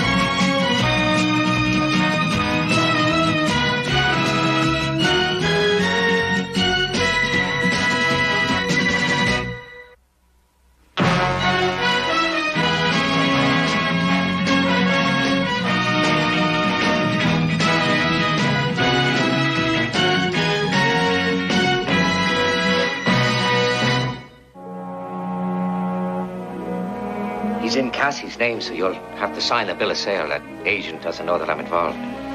I'm well aware of that. Well, with his commission out, there'll be well over 700 left. But aren't you going to need any of that for yourself? Oh, I'll get by. Where can I contact you? No need, Kevin. You made a promise to me last night. I'm holding you to it. Is there nothing I can do to change your mind? Yes, there is, but you won't do it. You can't change what you are. And we can't change you. So let's just leave it at that, all right? I know I've made promises in the past, but can you not understand that I'm caught in the middle? With what comes easy, the con, the blarney, and what I really want, you and Cassie. But this time it could be different. Kevin, it isn't easy. I know that. If only you could have worked as hard at something real. Oh, Kevin, what's the use?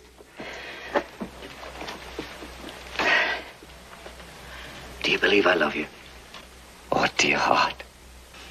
It hasn't all been bad, has it? No. No, there have been some wonderful times. Cassie, would you please wait downstairs for your mother and me?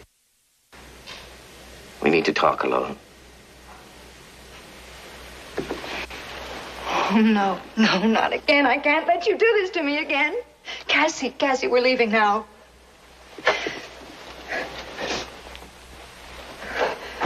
Cassie, my love. Now, I'll give you my word right now. I'll find us that horse ranch that we've all dreamed about for so long. It'll be a place of our very own. Well, now, what do you say to that, Cassandra mine? It'll be just like a fairy tale come true. And we'll live there happily ever after. Huh? When I was 5, I believed every word you said. When I was 10, I wanted to believe some of the things you said. But now I can't even do that. Papa, don't lie to us. And don't make us lie for you anymore. Just let us go. Please. We'll get along. Just let us go.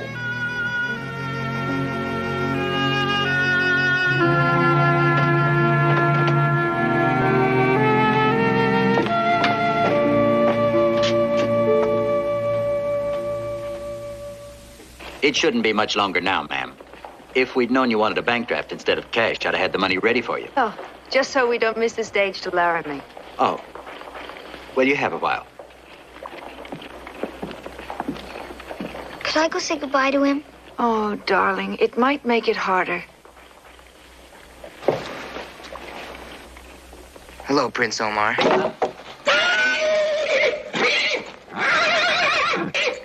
Take it easy, boy. Take it easy. No, don't. You spooked him. There's 2 things he hates, dogs and boys. Well, thanks, but you can't go in there. He's spooked wild. Just leave him to me.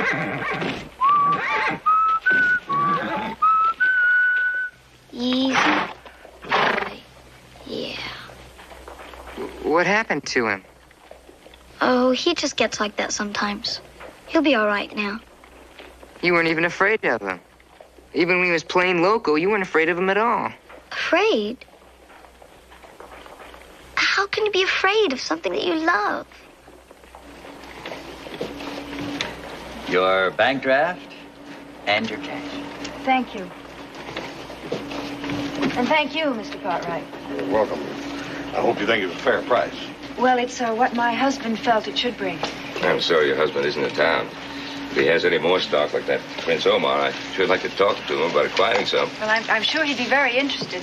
It's unfortunate that he's out scouting for a new ranch right now. Sure, fine looking animal. He's sort of her horse. I mean, she knows him. Mr. Cartwright, this is my daughter, Cassandra. Sandra? Hello. I guess we're ready to go. Cassie, Mr. Cartwright's been so kind as to offer us a ride as far as Virginia City. Hey, that's great. Thank you. I'll take the horse from you, sweetheart. Please be good to him. I'll do my best, sweetheart.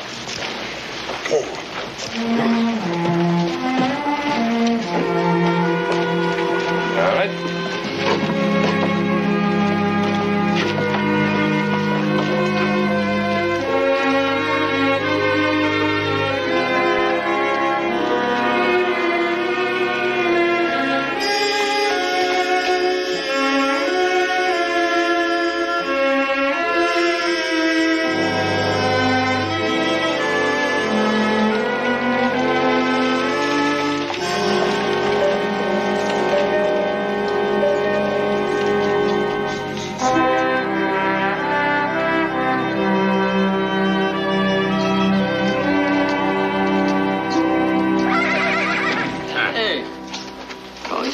of spunk for an old, tired horse. What do you mean, old tired? Yeah, what is he, what, 14, 15? Joseph, take another look at that animal. Yeah, he's got to be a little older than that. Yeah. We must have got a good buy on him. What'd you pay, $100? I paid $800 for him. 800? You got to be kidding me. Were you drunk? Joseph. I'm kidding you. Relax. It's a beautiful horse. Like, I'm not saying he's as good a horse as Coach East, but he's a good-looking horse. You wouldn't be trying to con me into a race, would you, little brother? Well, I might be thinking in those terms, yeah. Nah. Be like stealing money. That horse will outrun Coach East or anything else in the territory. I would make all those wild statements till you put a saddle on him. Well, we'll get around to that. Thank you, Clint. I'll probably put a saddle on him tomorrow. Yeah, who are you going to have sitting in that saddle? Me, of course. I'll find out how fast he is. That's cruelty to animals. You're going to have a hard time selling a bent horse.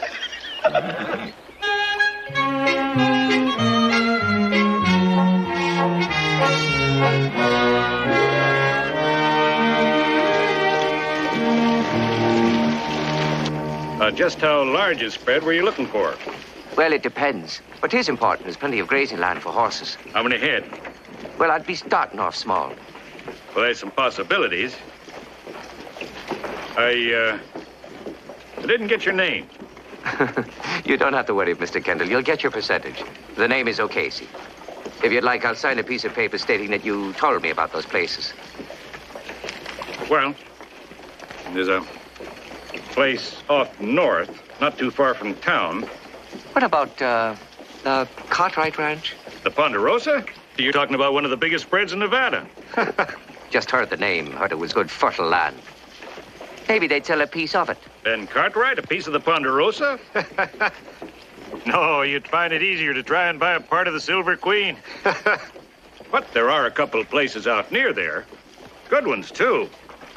Yeah. The Larson Ranch borders on the Ponderosa, and the Croninger's just out west a little bit. Look, if you can wait till tomorrow, I'll show them to you. Well, I am in a bit of a hurry. Tell you what, if you just give me directions on these places and some of the others, I'll let you know. All right.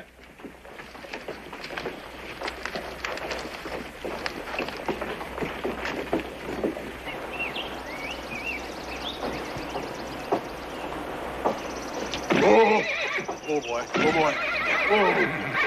Oh. Easy, Prince. Easy. Whoa.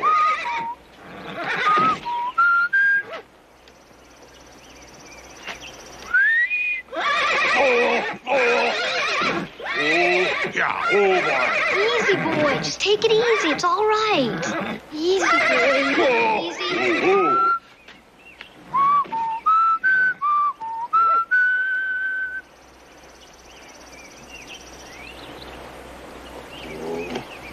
Cassie, you're going to have to teach me that whistle. This horse is going to wear himself plumb out. Maybe Hop Sing's got some carrots in there to do the same trick. Meantime, you keep teaching him his manners. I'll be back in a minute. You sure left him something fierce, don't you? He's a good horse, all right. Maybe it doesn't pay to love anything too much, though. Why is that? Someday you could lose him.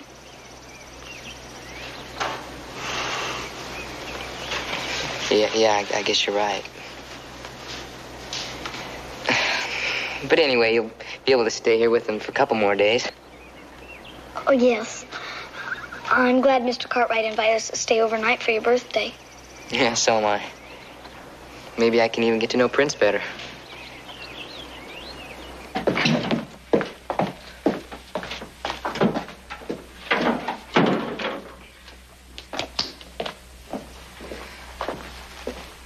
Oh, Jamie. Yes, sir? Joseph saw some stray horses beyond the South Ravine. Do you think you could pick them up? Oh, sure, I'll bring him in. Good. Mr. Cartwright? Yes, sir. Do you think I could take the rig? The rig? To pick up strays? Well, sure, why not? I could trail my horse. I see. You weren't intending to go by yourself. Well, somebody ought to show her the ranch. That sounds very logical. Joseph, don't you think that sounds logical? Very logical.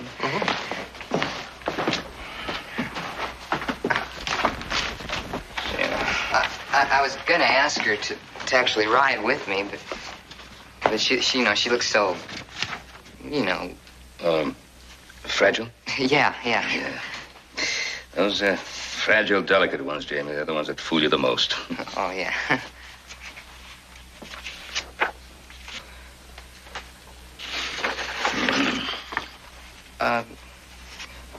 Mr. Cartwright, will you ask her? Well, I'd like to, Jamie, but I just haven't time to go myself. I didn't mean that. I meant, will you ask her for me? Jamie, you know, there comes a time when a fella has to ask a girl for himself. And I think that time has come.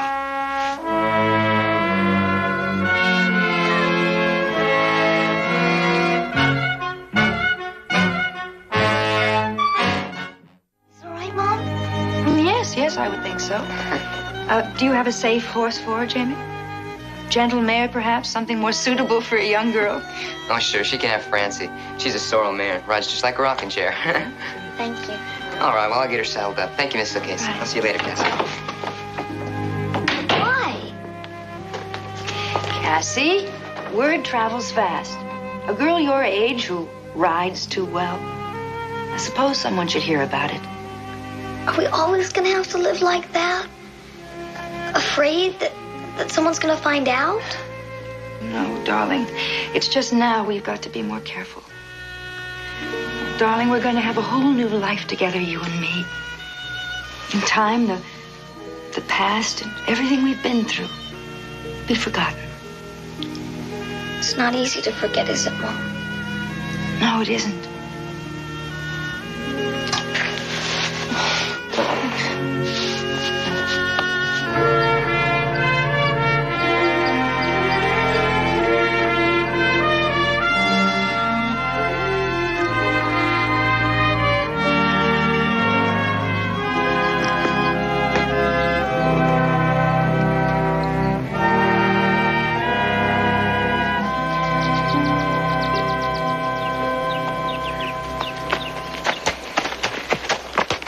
No sign of the strays over there.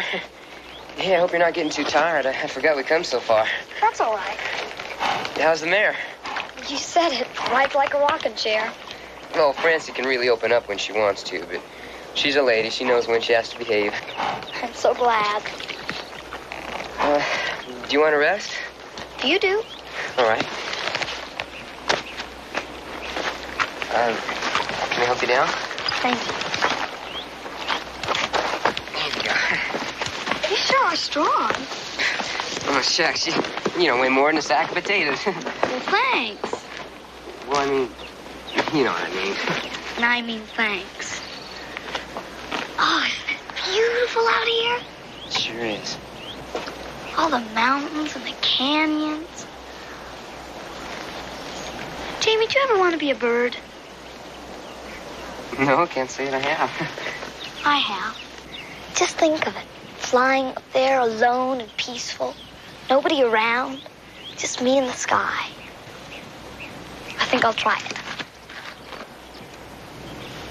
It's a long tumble down. Wouldn't you come and get me?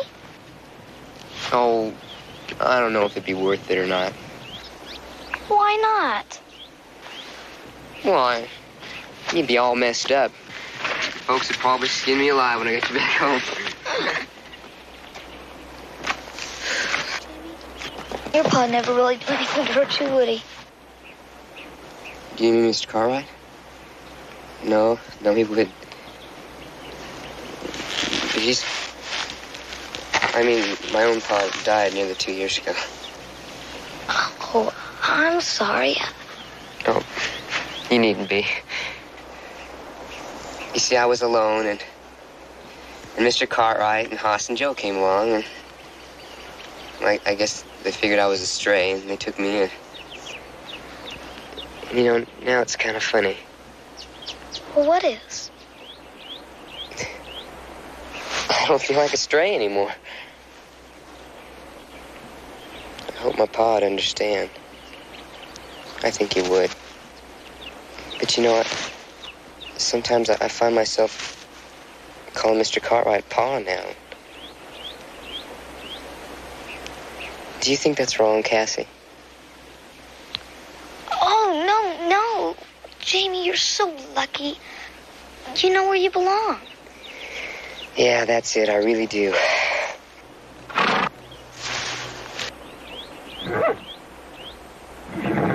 One of the strays. I'm gonna go get him. I'll go with you. You can't, Cassie. Why not? Oh, because you're a girl. Well, what does that have to do with it?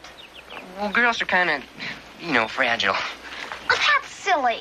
Well, no, it isn't. This is a man's job. You gotta know how to ride and handle a horse. Yeah, but Jamie, Now, you stay here where it's safe, and I'll be back with that stray quicker than you can pick a posy.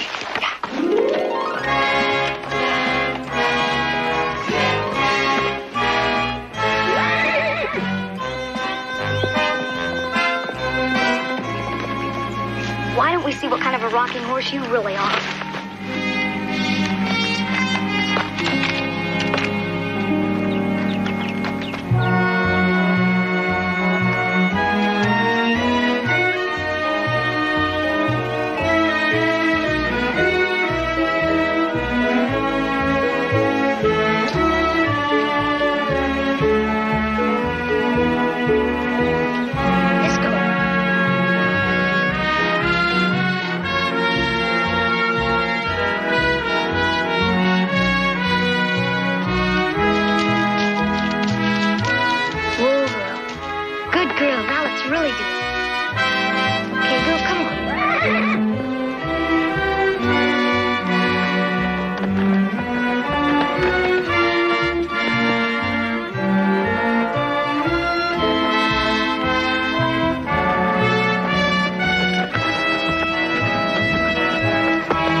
How you can ride. Jamie, you can't tell. Please, not anyone.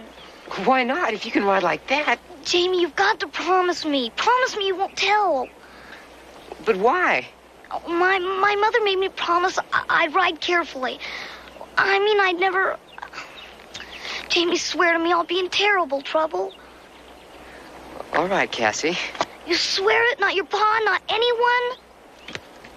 I swear it.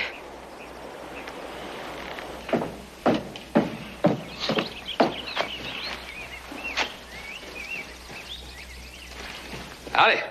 Howdy. Can I help you? You sure can. I'm looking for the Larson Ranch. I must have missed it somewhere back there in the turn. Yeah, well, that's easy to do. We can get you straightened out in no time. Name's Cartwright. Kevin O'Casey. Sure have a beautiful spread here, Mr. Cartwright. I confess I've dreamed of owning one just like it someday. At the moment, I'll have to settle for a good deal less. Well, you don't need a spread the size of the Ponderosa to breed horses, Mr. O'Casey. How did you know what business I was in, Mr. Cartwright? Well, I met your wife and daughter in Carson City. Oh, did you now? Yes. Well, you must know how blessed a man I am. Yeah, indeed I do. You must also understand how anxious I am to find the ranch that I need.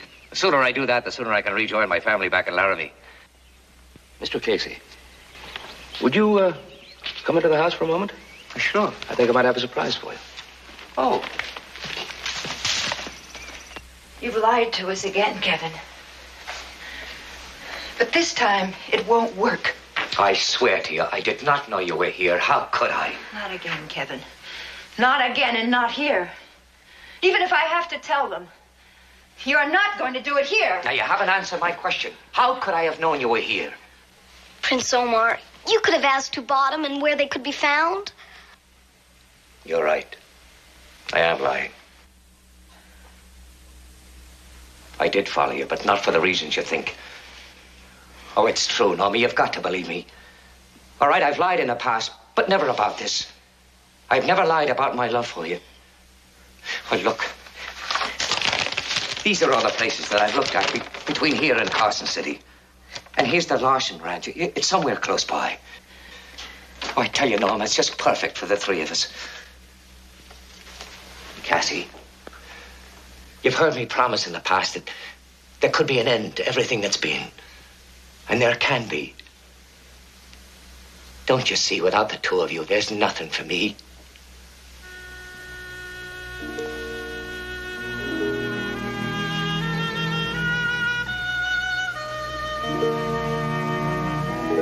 All right.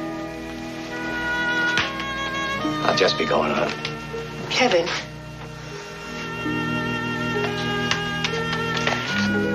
Kevin, what is the truth? What is the real truth about everything you've been saying? That there's a man who loves you and that blessed child you gave him. And not for a moment have I ever been worthy of you. But finally I've made my mind up to try, mind you, to try and change all of that. Oh, Kevin, if you only knew how much I want to believe that. Norma, you can. You can. I don't believe you, Papa. I don't know why you came here, but it's not why you said. Oh, it is, it is. All I know is you're going to hurt us again, Papa. And I'm not going to let you do it. I don't care what I have to do. I'm not going to let you hurt us.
I just came out to say goodbye.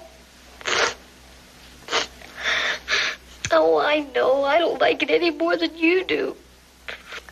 But I've thought and thought, and there's just nothing I can do. Oh, Prince, you belong here now. I mean, like Jamie does. I just don't belong anywhere. That's why I gotta go. You know, I know Mom's gonna go with Papa. No matter what she says, I know she's gonna go. And I don't know. I guess she can't help it, but I don't have to. Well, if I do, I mean, it'll just all happen over again.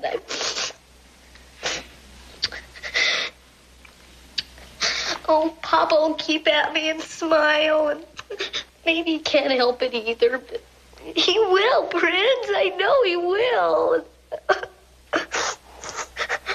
I just can't stand it. I just can't stand it. Oh, Prince. Oh.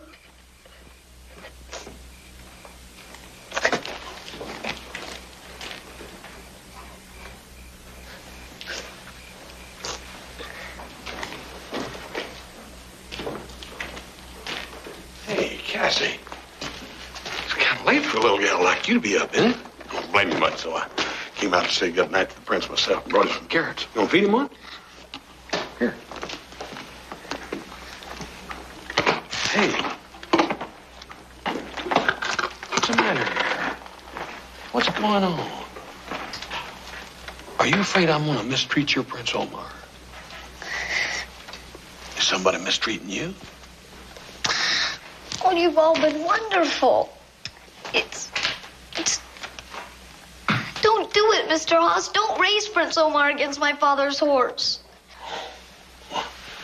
Honey, I ain't got no intentions to. Yeah, but you will. Papa will talk you into it some way. He always does. And then you'll lose the prince. That ain't likely. But that's why Papa's here. He cheats people. Cassie, that's a pretty tough thing for a little girl like you to be saying about her daddy. I wasn't too little to race his horse for him. 3 times I rode captain against the prince, and 3 times I beat him and won him back. Well, I had to get the prince back. I love him. But I wouldn't do anything to hurt any of you. Please, you've got to believe me. Her heart was just breaking. How's she feeling now? I don't know. All I'm for sure of is if she comes in the room with You're sure she's telling you the truth, huh? Joseph, if you could have seen that little face, you wouldn't have to ask that question. Some more coffee? Yeah. So Casey's got quite a thing going for him, huh? Sells prints at auction. He races captain against him, wins, ends up with the same 2 horses all over again. Don't forget the auction money. Yeah. She says that he fakes a crippled knee or something. Then he bets the other fella that even a kid can win on captain. Take any grown man, put him on Prince Omar. Put Cassie, who weighs about, 85 pounds, soaking wet on captain. Prince Omar's got to be the first one to tire after any appreciable distance. Yeah, every little girl should have a father like that. Well, one thing, he hasn't asked you to race yet. Not yet, but she says he will.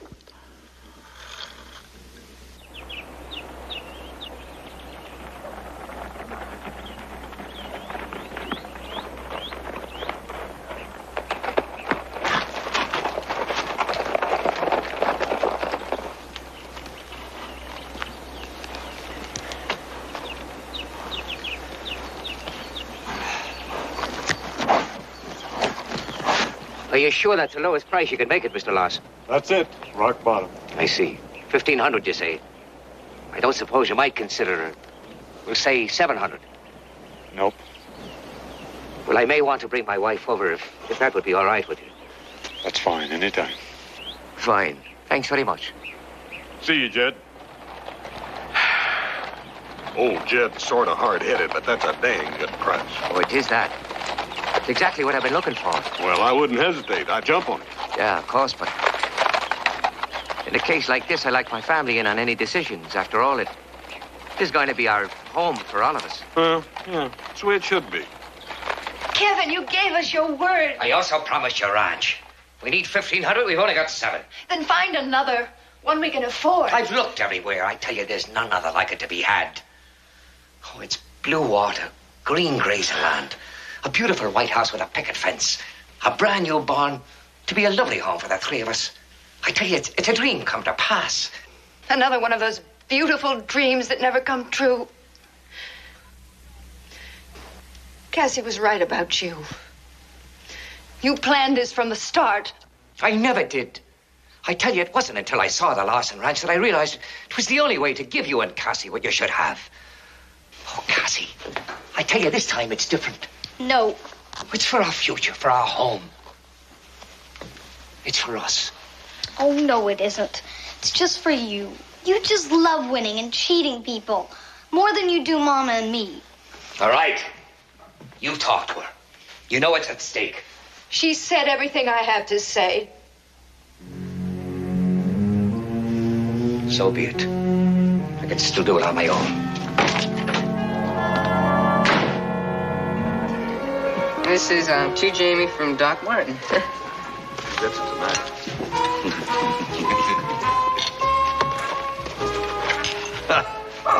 it's great. Just what I wanted. Thank you, Doctor. You're welcome, Jamie. Well, here's the big one. The one I've been waiting to open.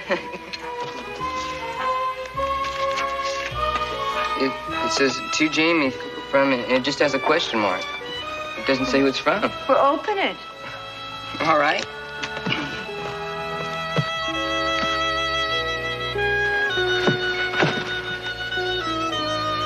All right.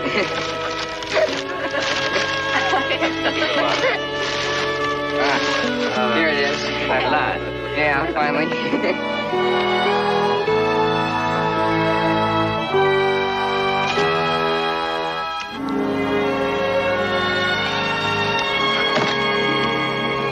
It's great. Cassie? Thank you very much. Oh, but look at this. Oh, Joe! There's the saddle. There you go. It's beautiful. That's a little something from Pa and me. Thank you very much. Thank you. It's great. The only thing you're getting from me, Jamie, is a promise. The first colt that Omar sires is yours. Hoss, you mean it? Absolutely. Cassie, did you hear that? Thank you very much. Congratulations, Jamie. A colt from Prince Omar. You couldn't do better than that. When are we going to see this prize of yours, Hoss? Hey, Doc, I thought nobody'd ever ask. Come on. Thank you very much, Cassie. It's really the best present of all. You're welcome. I have something for you. For me, on your birthday? Yeah. I wanted you to have it. I made it myself.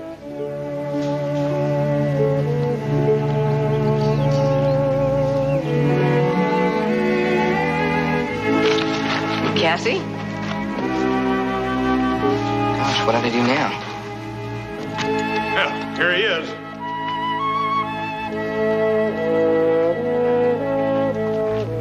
He's a real winner, Hoss. What'd he cost you? Or aren't you telling? Oh, no big secret. $800. And worth every cent of it. Yeah, well, 27 of that belongs to Jamie, and he hasn't paid me yet either. Well, don't worry, I will. Ladies and gentlemen, a toast. Of course, we all know it's young Jamie's day, and justly so. But it's also our good friend Hoss Cartwright, for he's one lucky man. A toast to his health, and the best of luck with his new stallion, who's the handsomest and most distinguished and second fastest horse in Nevada. Second fastest? I'm afraid that's true, Hoss. You see, the stallion that I ride, Captain, he's much faster than Prince Omar. That's ridiculous. Of course, if you'd be willing to... I couldn't do that. I mean, you're too good a friend. I couldn't take such advantage. What advantage? I mean, what were you about to propose? Hoss, why don't you just forget about it? No, wait a minute, Paul. I want to pursue this. What were you about to suggest, Mr. O'Casey? Well, I was going to propose a match race for, say, 2 miles. Now, if the Prince Omar takes the captain, well, then my horse is yours. But if the captain takes the prince, well... Then Omar is yours. That's right. I see. Well, I'll tell you what, Mr. O'Casey. You got yourself a bet right here and now.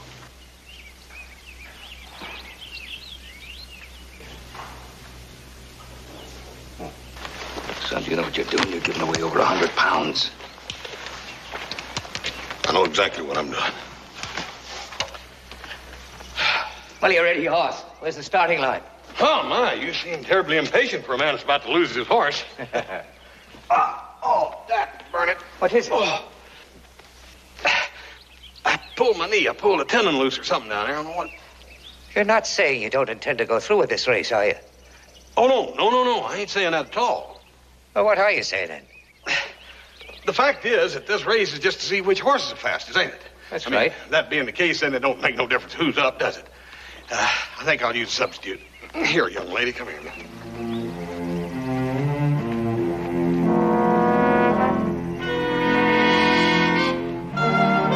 There you go. Now, my rider's up, Mr. O'Casey.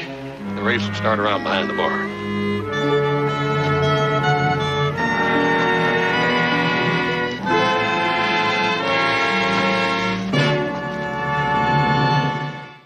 Follow that road. right there up around the canyon that comes back in about a quarter of a mile down here.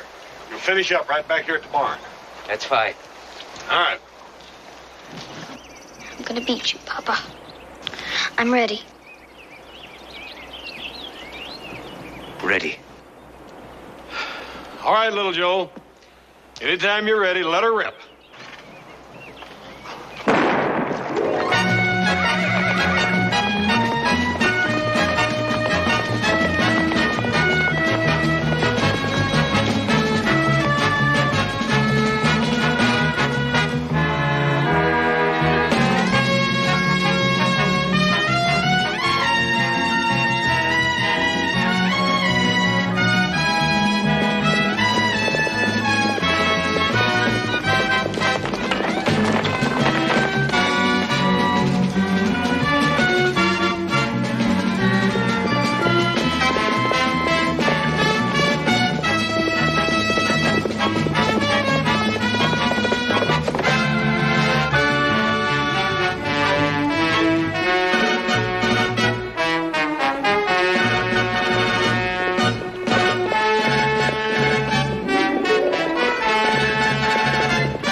Cassie, baby? Oh, you're right. Oh, dear God, what have I done? You came back. You could have won if you came back. Oh, darling. Oh, my love.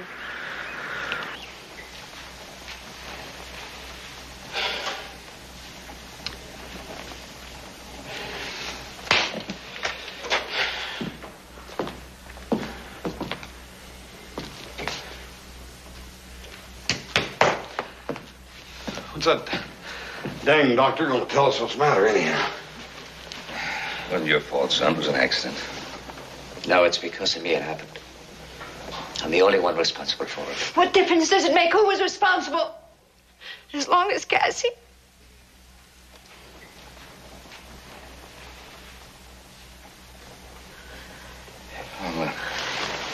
I'll get some coffee. Mr. and Mrs. O'Casey, can you come up here a minute, please?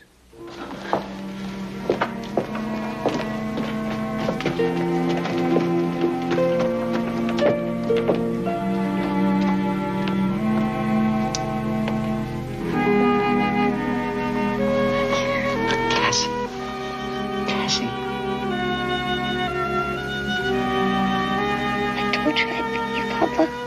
You sure did. Cassie, you were right. It's just my head hurts a little. Now, you just lie there. Just lie still and rest. Her reflexes all seem normal. Undoubtedly just a mild concussion.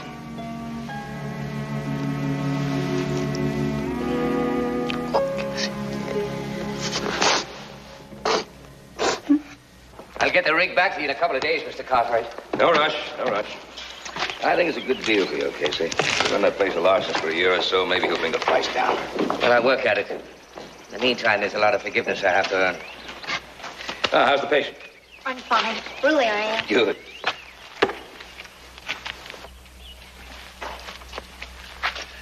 This time I am leaving, Prince.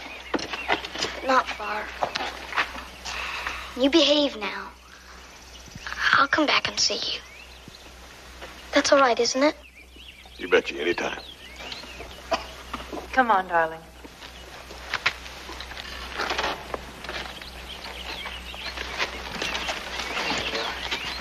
Still only sacked potatoes. Thanks, Jamie. I don't know how to thank you, Mr. Cartwright. No need. Just as long as that little girl has a happy home. Oh, that she will. Cassie, if you'd like a ride to school, I mean, it's on my way. Papa? Well, I... Anytime you say. I'll see you on Monday. All right. Bye. Bye-bye, Mr. Thanks very much. Take care.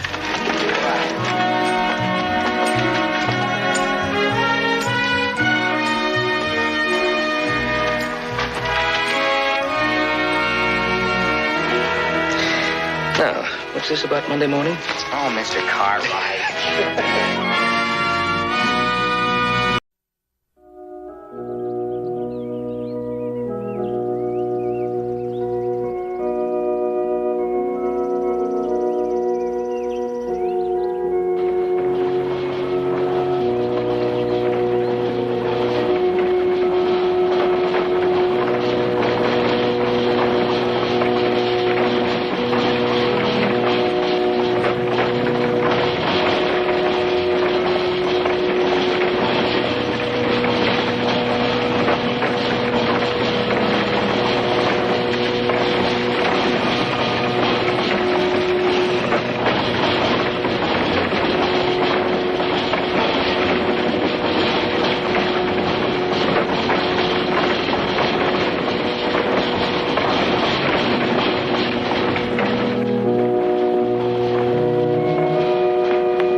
Here a day early.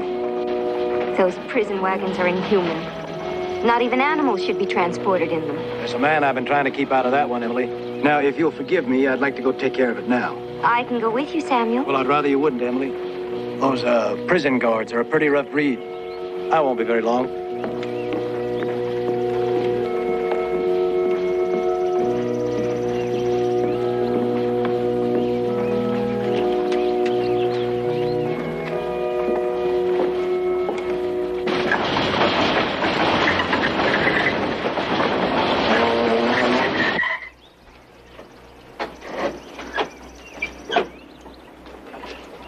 Hey, you guys hear that music we came into town? That's just about as close to heaven as you're ever gonna get.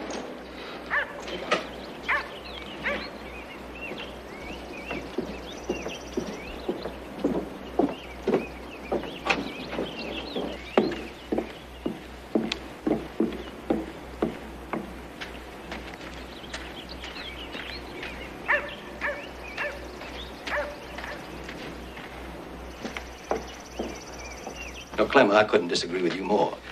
Mr. Talman, the prison wagon wasn't due here until tomorrow. I cannot possibly hear our motion for a new trial until then. Now, you don't really believe that one day is going to make any difference to Guthrie Amber, do you? What I believe is not relevant. Every man is entitled to his full day in court. Well, the last I heard, he'd had it. Was found guilty for 3 murders. Deputy? Sorry, Mr. Fancher. The court gave me its orders. I've got to carry them out. Here's the transfer paper and custodial release. Sign it. I'll turn Amber over to you. I'll say this for you, Mr. Fancher. You sure give your clients their money's worth. Due process of law is the right of every citizen. As long as you arrest them, I'll defend them.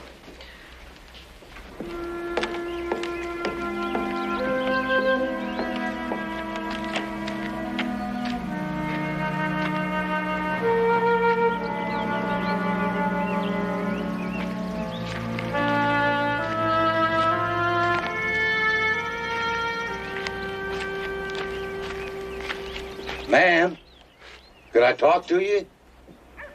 I'm sorry if I frightened you. There's nothing to be scared of. Ain't no way anybody in here can hurt you. Was there something you wanted?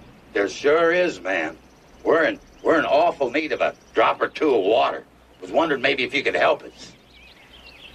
Well, I can certainly tell the guards for you. You just be wasting your breath, ma'am. We've been begging them for water since noon yesterday. They just been laughing at us. Oh, that's horrible. Yes, ma'am. Ma'am, we'd surely consider it an act of charity if you'd fill us for us at the horse trial. Wouldn't be much, but it's so terrible hot in here, you might surely and truly be saving a life or two. Please, ma'am. Please.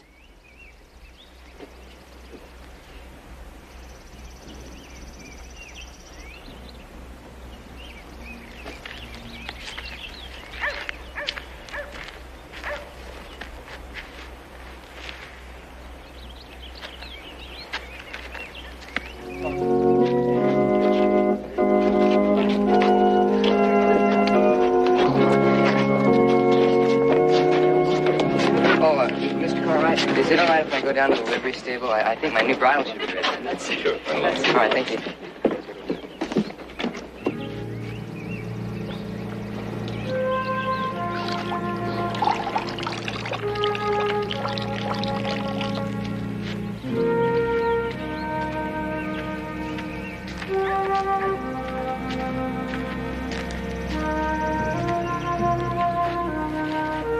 I'm afraid it doesn't hold very much. Oh, it's a lifesaver, ma'am. If you can just curl the brim so as I can get it through the bar.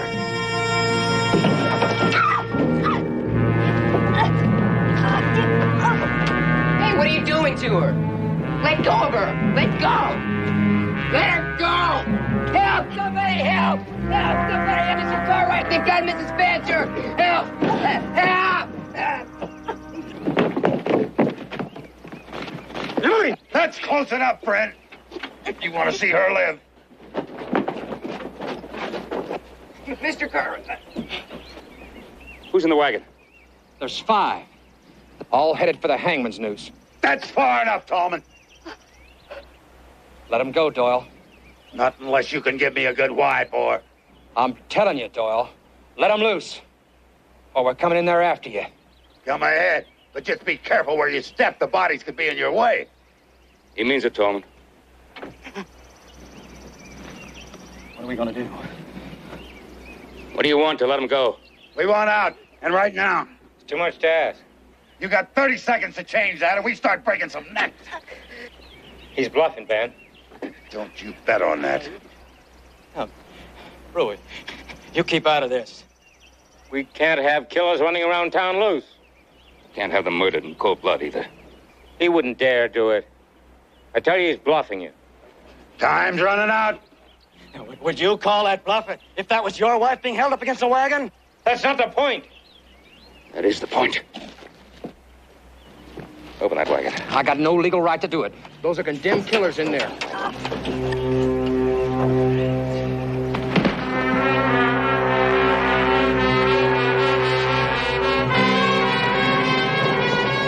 My wife! He hurt my wife! One is enough, Fancher. Ease up on that board. There'll be no more trouble. Ease up. All right. There you are. Now see to it. You can start by rounding up every gun in sight. And get us the best 6 horses in town. All right, you'll get them. But we got to get her to the doctor. Take her.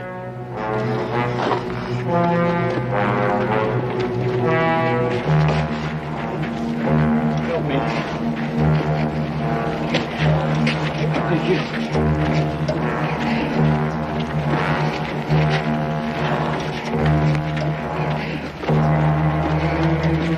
Now get us out of here. The next time we won't be so gentle.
Zink, Scopeman, hurry up with them leg irons.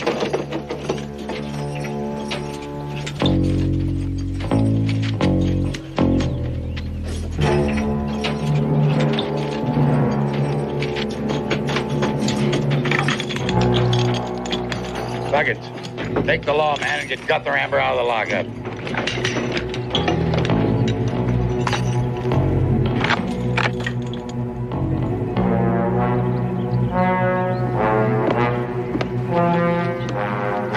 Take this kid.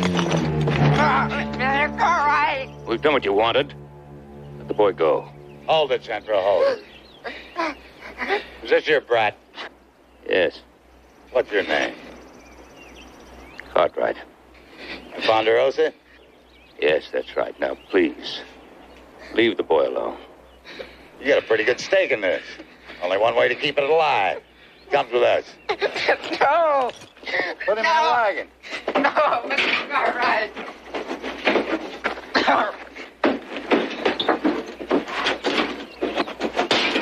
Hang on to him, Central. Any trouble out here, you know what to do with it. Doyle, if anything happens to that boy, you'll answer to me. Yeah. That could be interesting. Should that come to pass. Central, hang on to the kid till I see what's up. Sergeants! What's going on in there? Hey, Doyle. Thought I'd be riding out with you, but not this time. What happened in there, Amber? That lawman. He didn't like the way I looked at this rifle. Oh. Well, pull that wagon out in the street and head it west. Good as done. Sergeants, keep an eye on these two.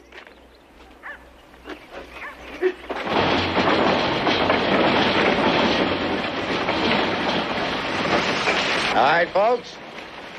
We got one last chore to do.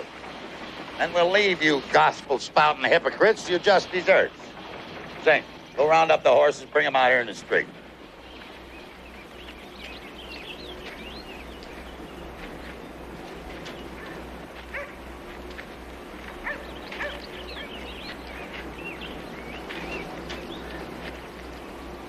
You, step out here.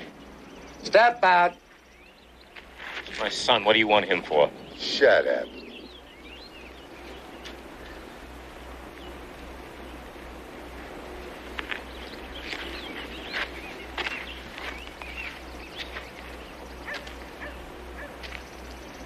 Step out. Leave her alone.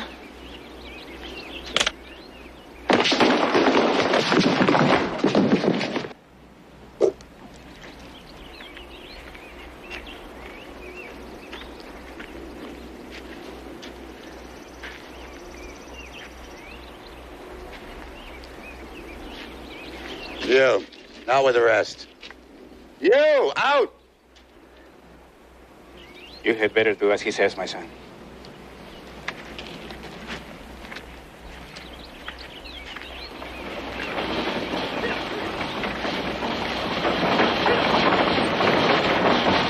All right, move it back. Move it back!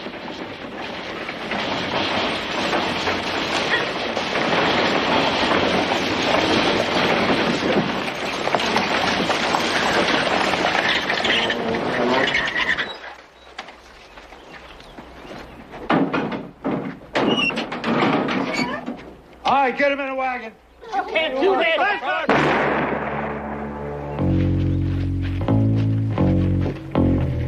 All right, get him in a wagon.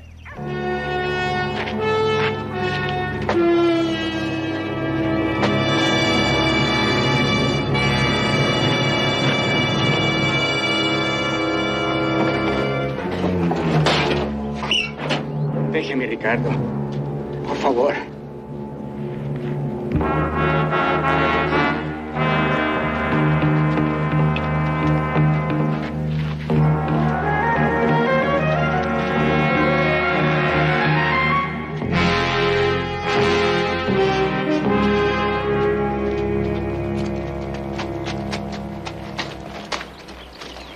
All right. Now listen. We're riding out of town. Those hostages in there are going to guarantee that we safely do it. Now, if anybody tries to stop us, keep us from going where we're going, going to find our trail mighty easy to follow. But you ain't going to like what you find marking it. All right, boys, mount up.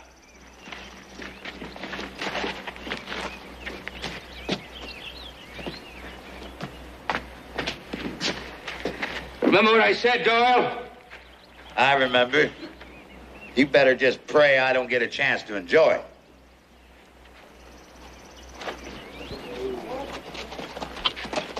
All right, move on.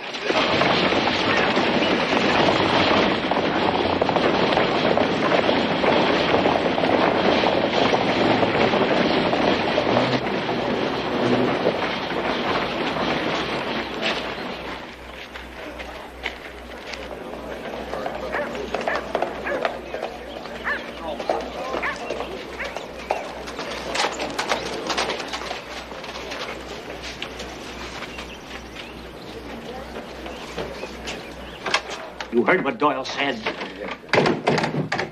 I just heard, Mr. Cartwright. You want me to join the posse?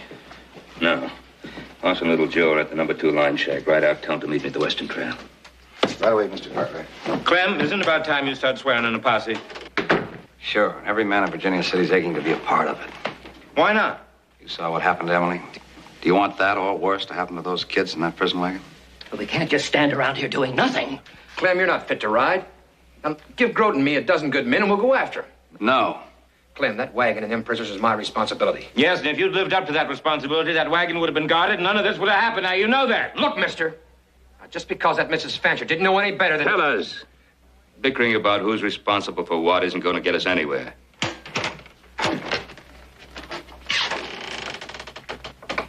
What's holding up the posse? Sam, how's Emily? She's gonna die. Oh, I'm sorry. I asked you about the posse. Sam, I'm against the idea. What are you gonna do, just sit there and do nothing? Well, Sam, I think it's Clem's idea, and I agree with him. If Doyle sees a large posse coming after him, he just might get it into his head to kill those 4 kids. You're gonna have to pay that price anyway. Well, all I know is that we sure can't send 12 men after Doyle. Well, then who's gonna do the job? Those of us have the most to lose. I want to go. Count me in. Tobias? I'm not a man of violence, but yes, I want to go. And with me, that makes 4. 5. Or don't you think I have a stake in this affair? 5.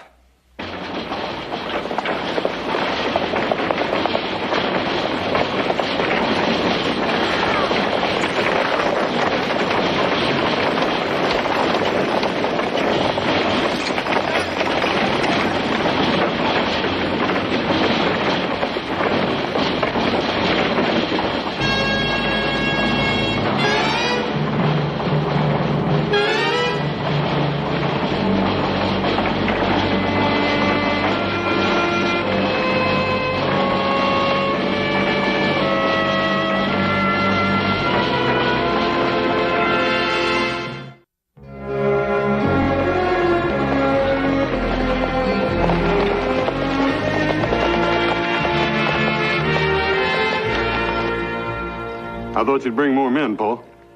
No, Hoss, not with them holding 4 children hostages.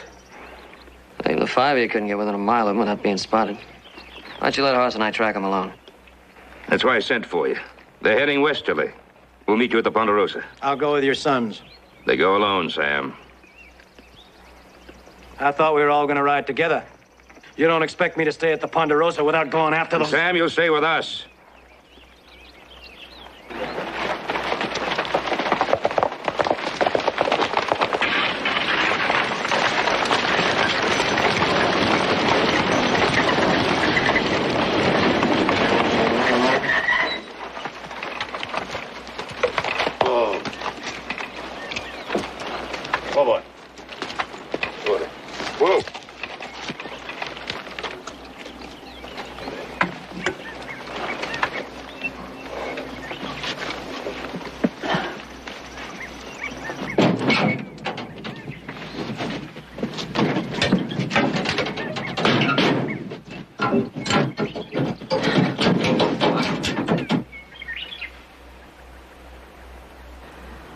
I'm so scared. What are they gonna do to us? Yeah, just, kind of keep us for a while, that's all. I'm so scared.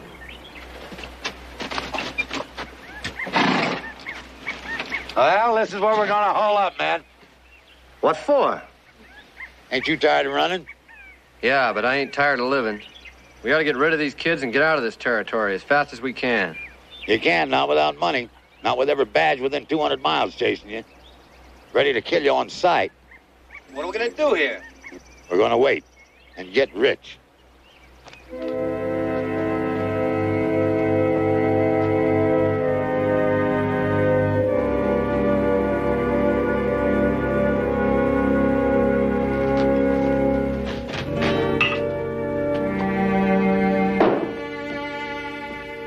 Seems like those sons of yours have been gone forever.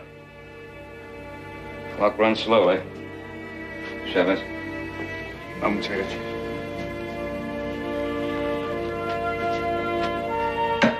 Ben, it's no good. It's no good, this waiting, hoping to find a plan. You can't cater to a brigade of rattlesnakes. You just blow their heads off. Haven't you forgotten the children? I wish that I could. Oh, but I tell you, I know these men. May heaven forgive me. I've defended them 100 times in court. I tell you right now, you're never going to see those children alive again. Don't say that, Sam. Please. Tobias, face the truth. It'll be easier now than later. Ellie, stop moving. In the long summer pasture around Three Forks? Yeah. Oh, they're in the box canyon at the end of the draw. Did you see my daughter? And the others? Are they all right? We didn't see them. The prison wagon's down there, and there's that lion shack there. Hold up there. It's a pretty good spot they're in. Rock walls on either side and behind them. And a clear view straight down the valley. Why would he stop there? Fella's waiting for me to make the next move. Well, now, then let's make it. Not us, Sam. Doyle said that he would see me when he was ready.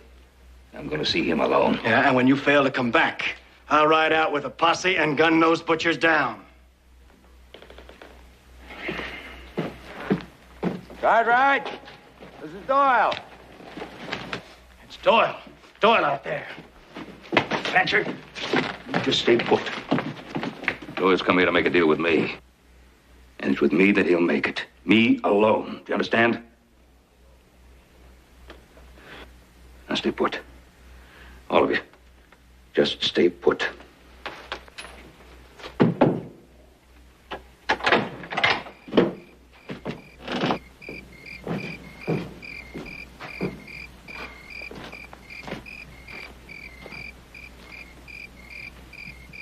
Where are the hostages? The rest of the boys are keeping them safe enough. So long as me and Zink stay that way. Pretty nice spread you got here, Ponderosa. It's a nice spread, that's no secret. And it's no secret that you and me, we think different, too. Like maybe you'd like to see that young fella back alive, huh? I'd rather have your money. What kind of money are we talking about? Well, I don't want to squeeze you too hard, Cartwright. And the others should be able to come up with something. Let's make it 10,000 a head. $40,000. Well, that depends. Yeah? I want all 4 of them back here, safe. That's what we're talking about. I'm not sure that's what you're thinking about. You'll have to trust me. Best I can do.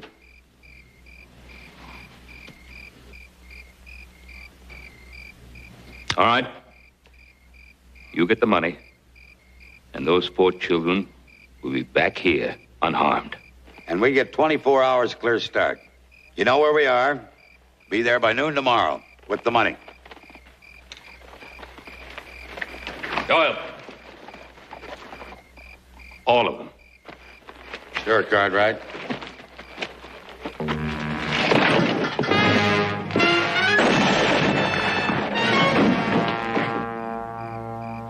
That wasn't very smart. Now it's going to cost you more. You only get 3 back when I get the money. The other one I'm keeping to make sure I get that 24-hour head start.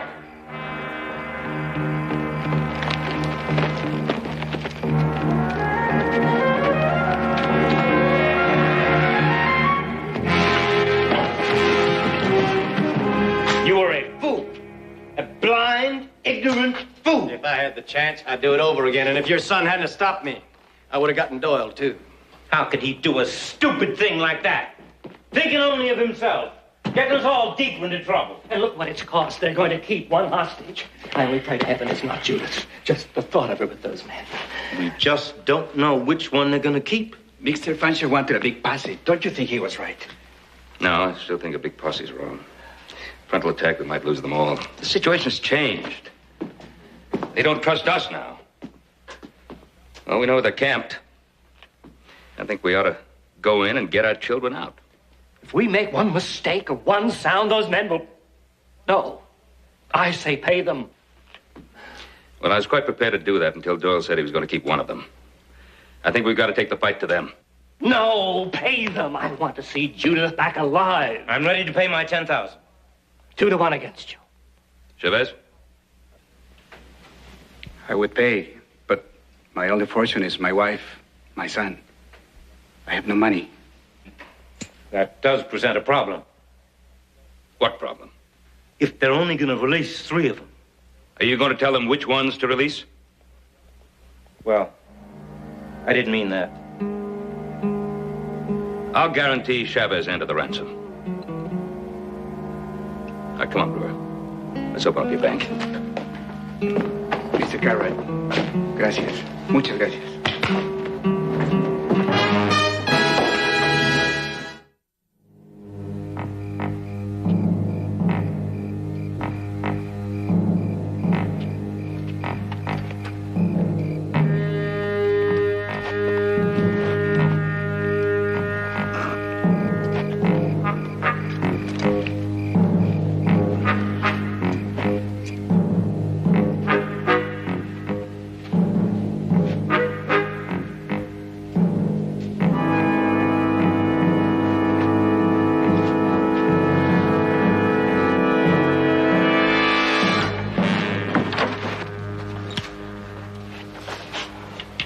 That's all you're going to get.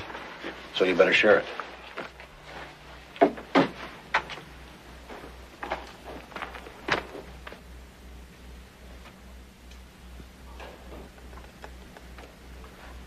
Seconds!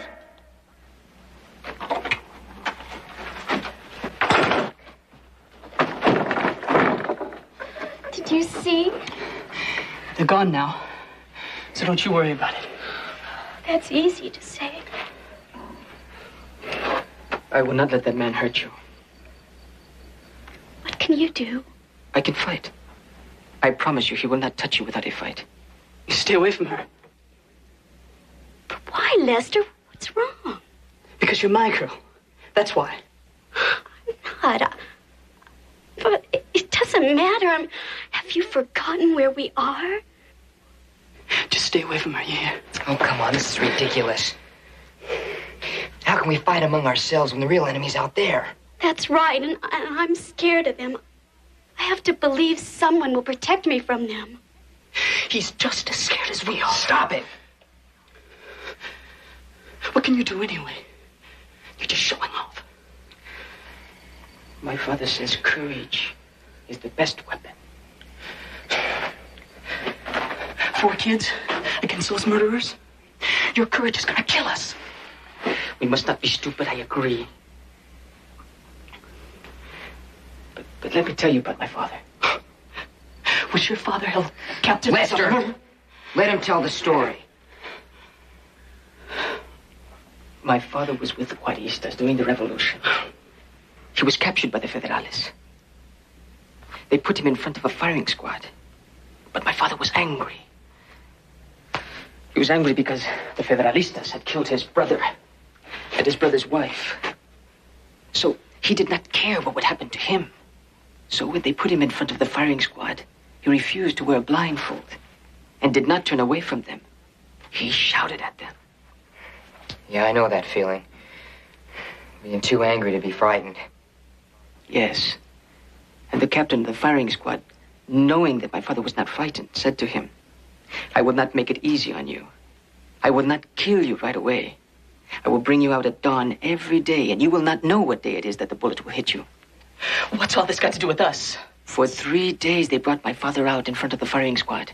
And for 3 days, they did not shoot him. And on the 4th day, the Juaristas came and took the town and liberated him. And that's what I believe, too. Mr. Cartwright will save us. And my father, too. Right. Mine, too. All our fathers will try, but what can they do? A whole lot, Judith. Still, we must try to help ourselves. Ricardo's right. We just can't sit around and wait for help. Let's see what they're doing. Eating and drinking. Planning to stay a while. Wait a minute. Maybe after they go to sleep, we could get out the window. It's nailed shut. Yeah, well, even if we could get out the window, we'd be walking right into their campfire. And the guard by the door. If you listen, you can hear him.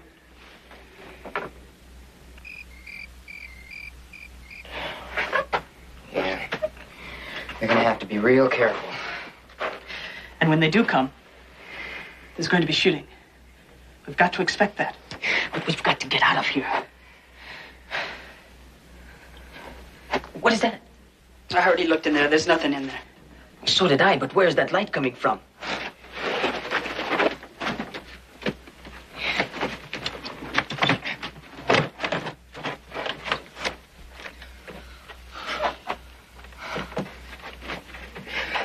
Let's see.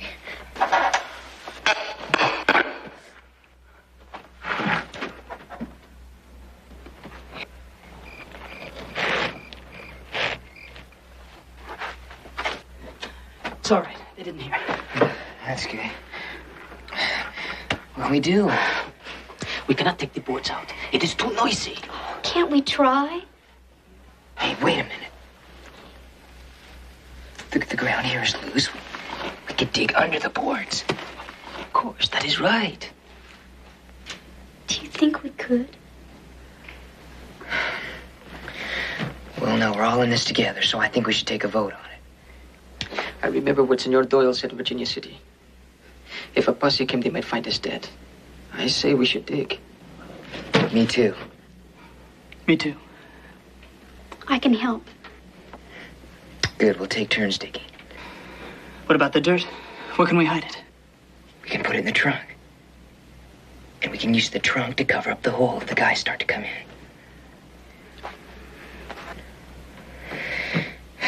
Now we're gonna need more than just fingers.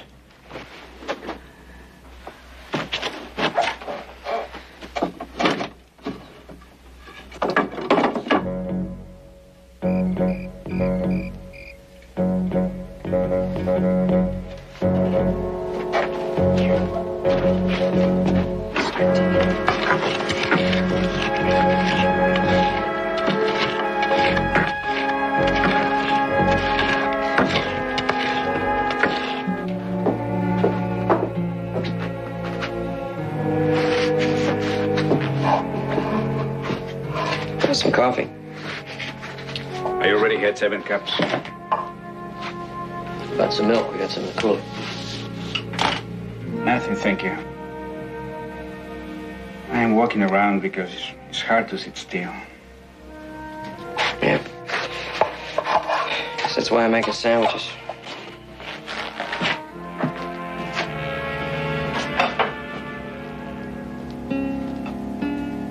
Guthrie, Amber. I remember. I heard people talking about him when he was on trial. But Doyle, this is a name I never heard until today. He's a man with a long record, all bad. Like the others in the wagon.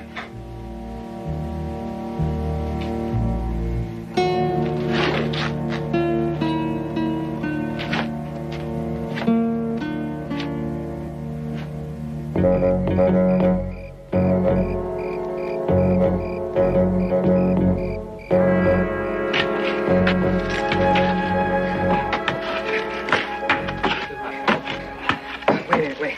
Let me get my hand under this rock. Somebody's coming.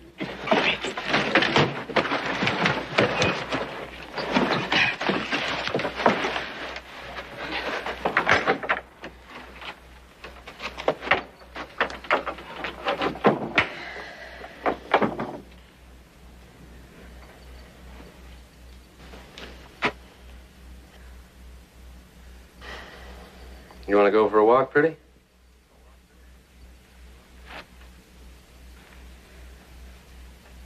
Come on. Come on.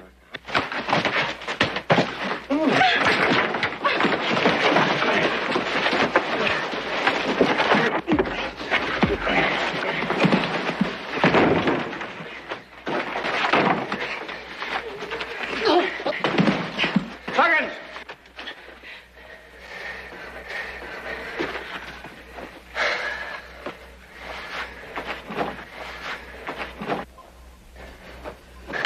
I ain't through with you yet.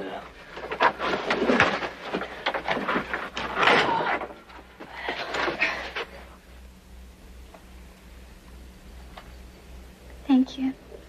Well, just proves we all gotta stick together. Let's get back to work.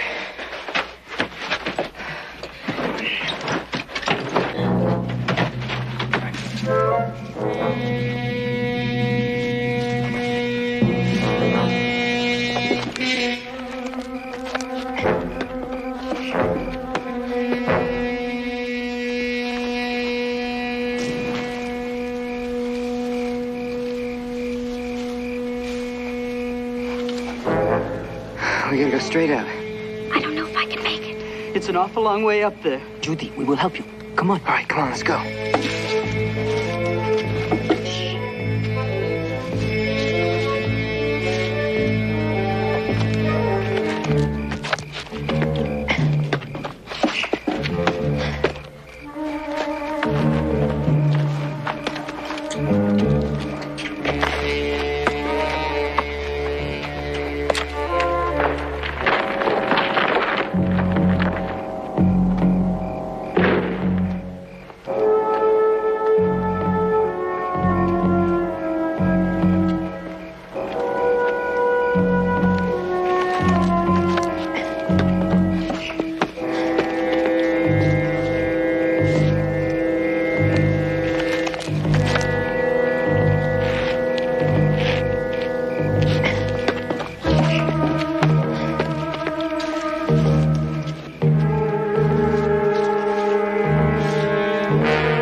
did it have to be Lester?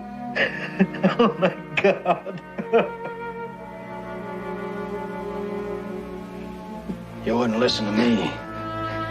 I told you you'd never see those hostages alive again. You told us. You told us you had no right. Who was it? Who was it that pulled the trigger that actually killed Lester? You had no right. You had no right.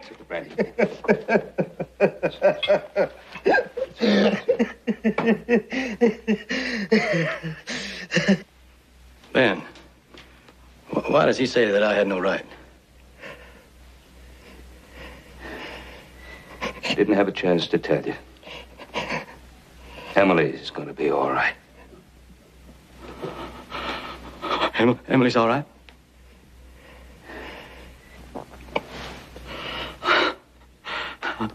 I gave up hope. I thought that she was dead. I thought she was dead.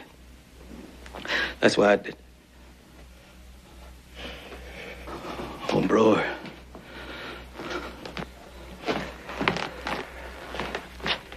Bro, what did I do? Oh, forgive me. I'm sorry. I was wrong. I was so wrong.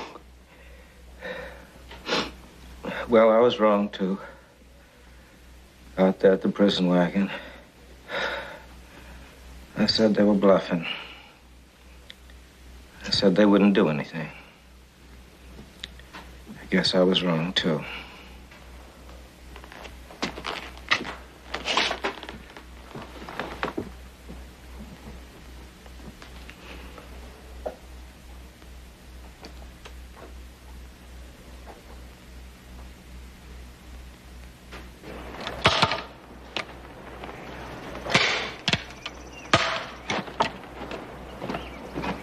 It's a good idea taking the Sharps. Yeah, I figured that with its longer range, we might just possibly need it. Sure might. We'll give you a 4-hour start. That'll give you enough time to circle the flats and get across the plateau. Right. We'll be there. Thanks, Paul. Good luck.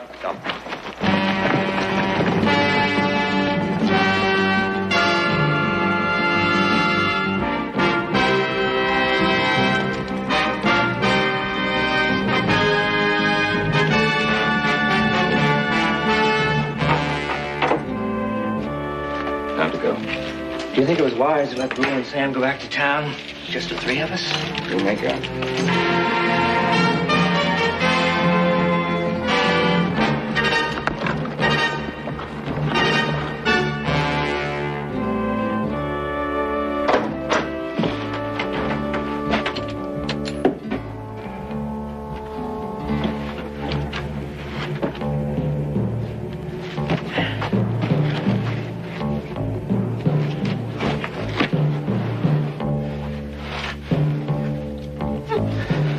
You have to make her so tight. It hurts her wrists.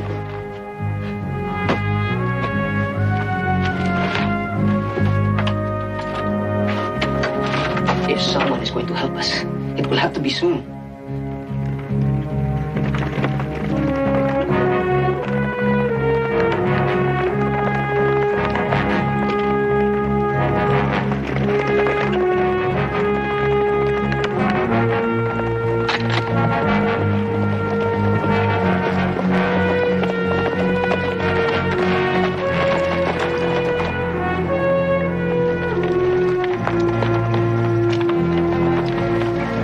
That's far enough.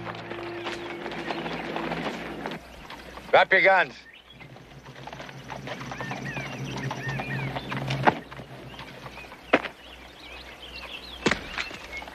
Get off your horses. Step down.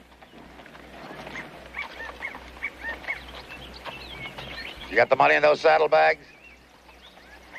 I want to see the hostages. Still don't trust me, do you? No. Not much you can do about it. We could just shoot you and take the money.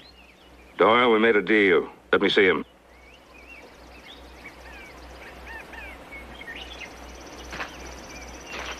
Goldman, bring him out.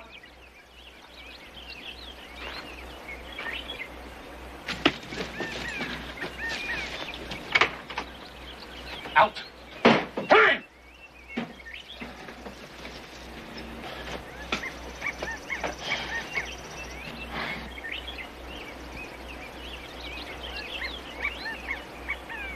The money.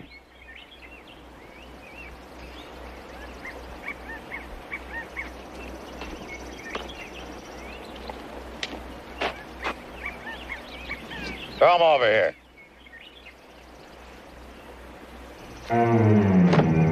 The other one.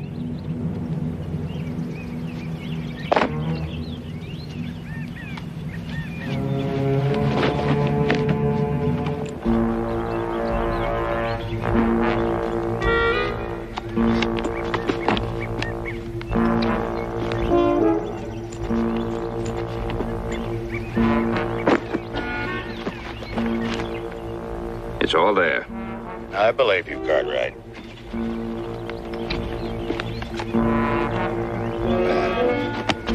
I knew I could trust you, Cartwright. Send those kids down here. But you said you didn't trust me. You were right.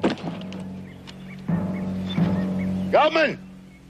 Put them back in the shack! Hurry it up!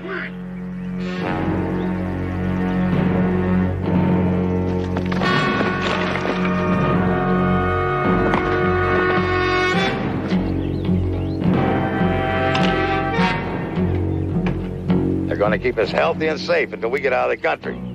And if I feel like it, I might send them back to you.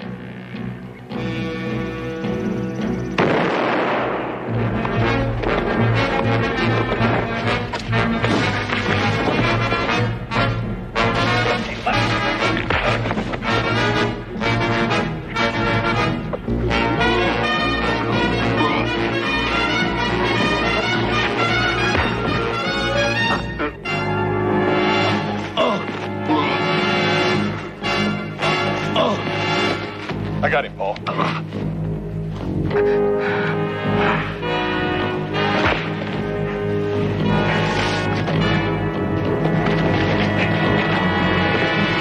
Drop it. Now, get up. Get up.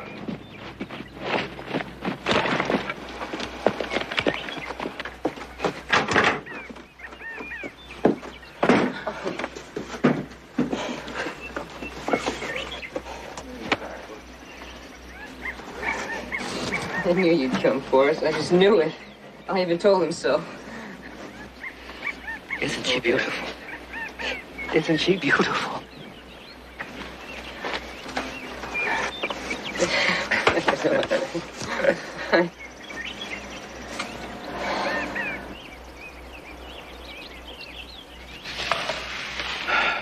Well, they finally got him there this time. Pa's got to see this. Yeah. Now, what is it that Paul wants to see? The dog game. They got them all this time. Locked up in state prison, safe and sound. Well, that's good news.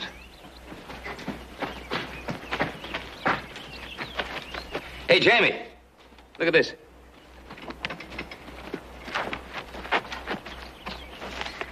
I finally locked him up. Yeah, finally did. You gonna ride out to Westport with me? Oh, well, I hadn't planned to. I was going to Virginia City to pick up my bridle. You know, the one that I was going to get the day we get. Yeah, of course. It's a good idea. Well, I'll tell you what, I'll ride along with you. Paul. Jamie's been to Virginia City by himself lots of times. There's no more outlaws around here, you know. Well, I'm not worried about Jamie. Just a nice day for a ride. Oh.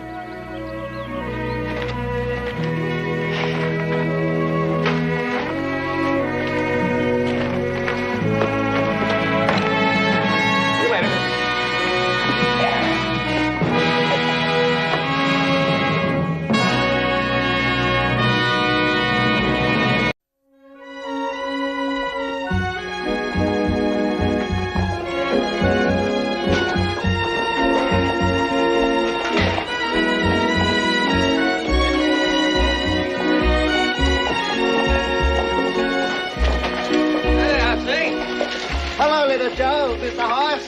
It's been all set, huh? Pretty quick now. Just think, 3 weeks, no pot, no pan, nobody late for meal. Yeah, well, you're going to be cooking for yourself, ain't you? Hobson like somebody appreciate Hobson cooking. He's got a point. No, that ain't exactly what I meant. I mean, you're going to have to be washing pans and pots and dishes and all that anyhow, ain't you? Only a hop sing pan. The gold pan, too. Don't have to wash gold pan. Only wash the gold.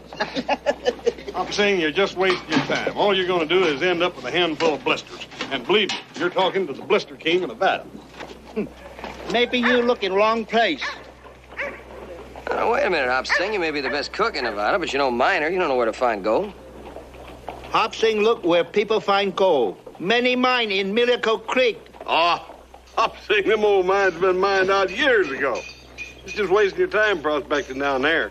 Maybe so. Many men, if they turn one more shovel of dirt, they find gold again.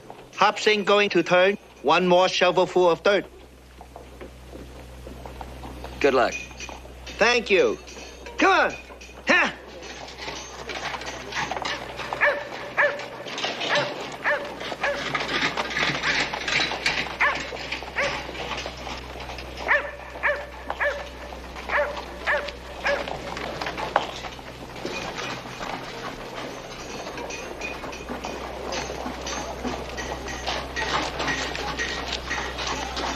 3 weeks. 3 weeks? Hey, who's gonna do all the cooking? Me? Why not? You do all the eating.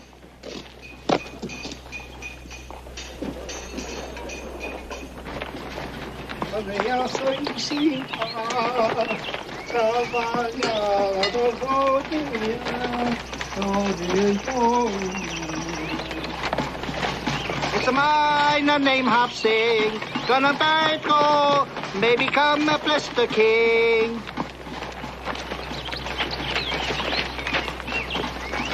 Yêu cầu phô là yêu cầm cầm phun, yêu cầu cứng, yêu tay chan, yêu mà, yêu chơi. Tại ngõ先生，我所搜尋，我骨金發低。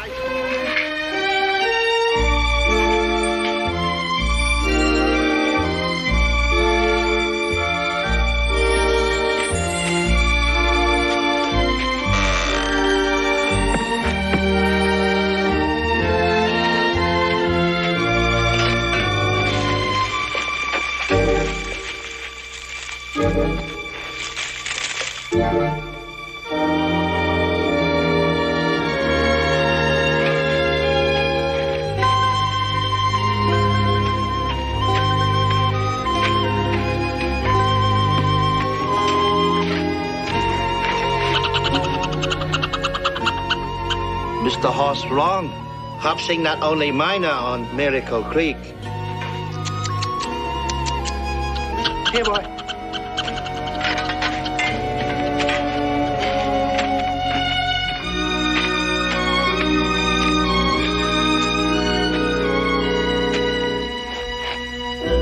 Hey.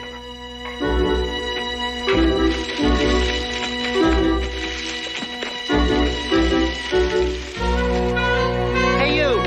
What are you doing?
Hello, little friend.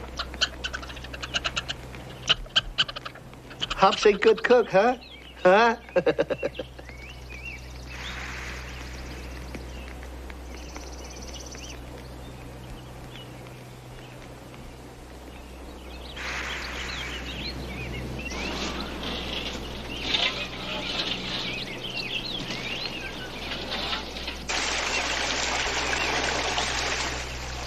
Good morning, Missy. My name Hop Sing. What your name? I live on Ponderosa. Where you live?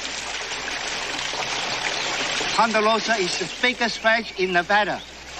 Maybe biggest in whole United States. Hop Sing #1 cook on Ponderosa. Best cook in Nevada. Hop Sing Minor too.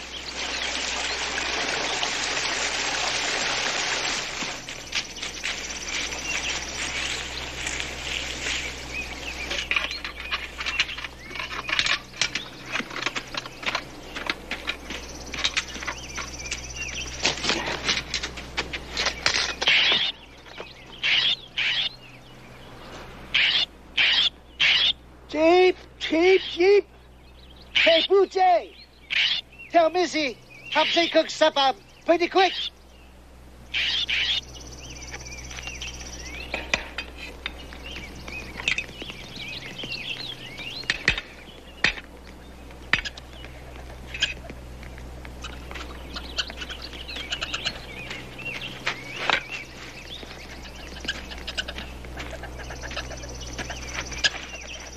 Hello, little friend. Hello.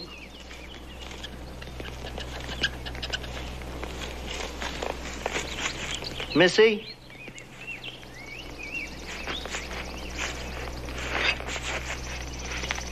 No need to be afraid. You're welcome.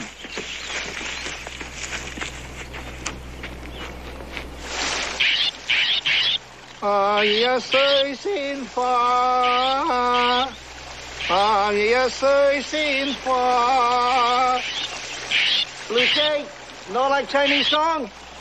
No hurt Hop Sing feeling. Hop Sing no like your song either. Cheep, cheep, cheep, cheep, cheep, cheep, cheep, cheep, cheep, cheep.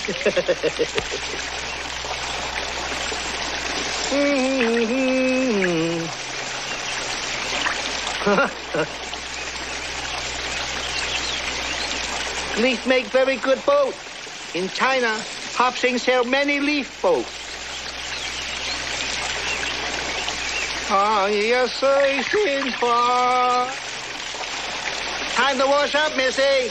Supper pretty quick.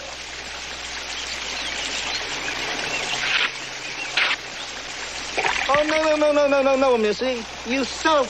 Wash your neck, wash ear. For you. Hop Sing fix supper pretty quick.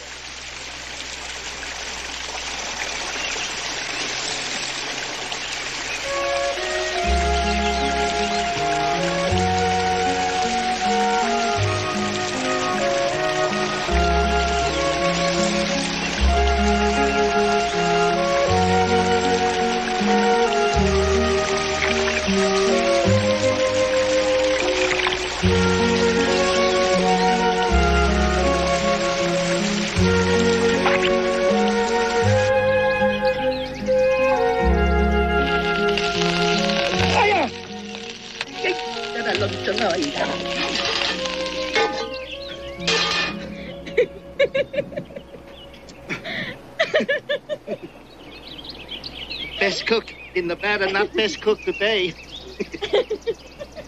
Even champion cook make mess. Eat before the supper get cold, Missy.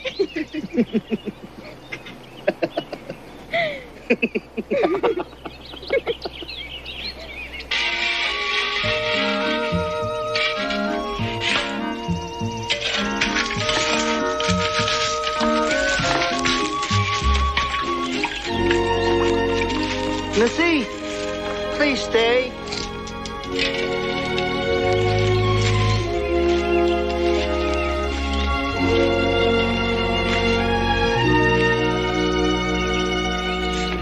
you for bucket.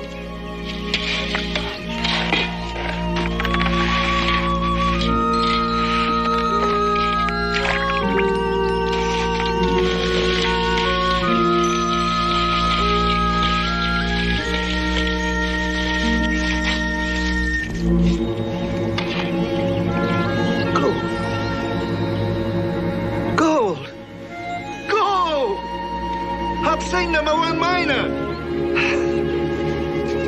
Thank you.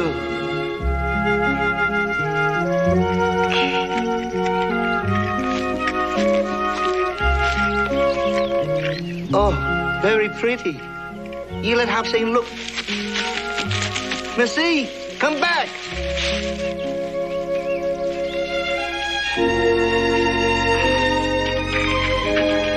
Well, 發大財啦！哎呀，真係啊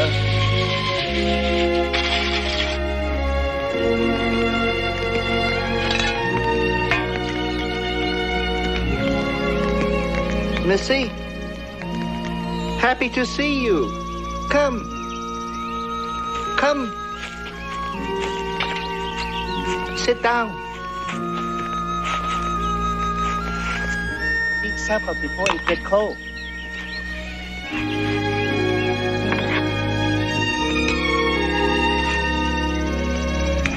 Oh, not so fast. You swallow too fast, you'll not get taste of good food.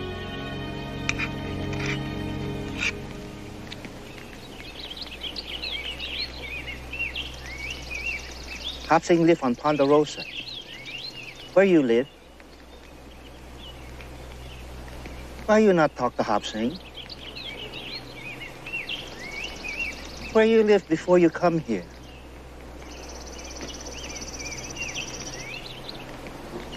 You have pretty locket. Where you get it?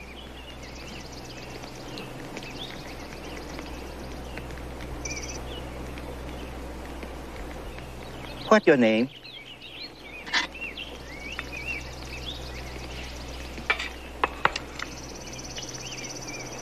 Missy. Missy? Missy what? Just Missy. Just Missy?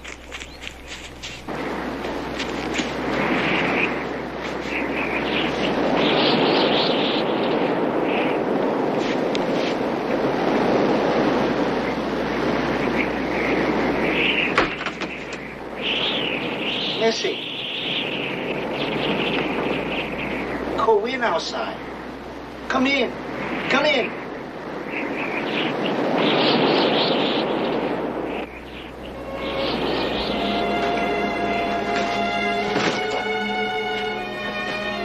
Come on. Sit by fire. Keep warm.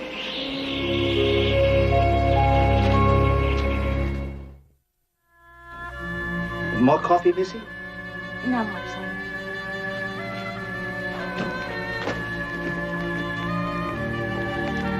Hop Sing.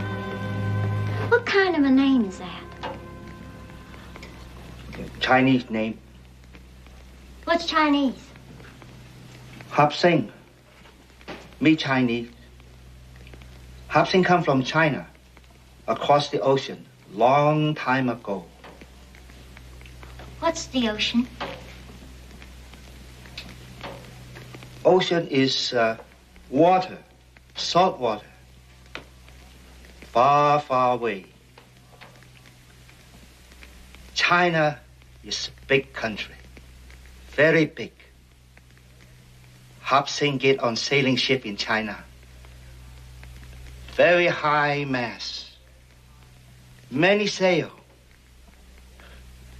China boys sleep below.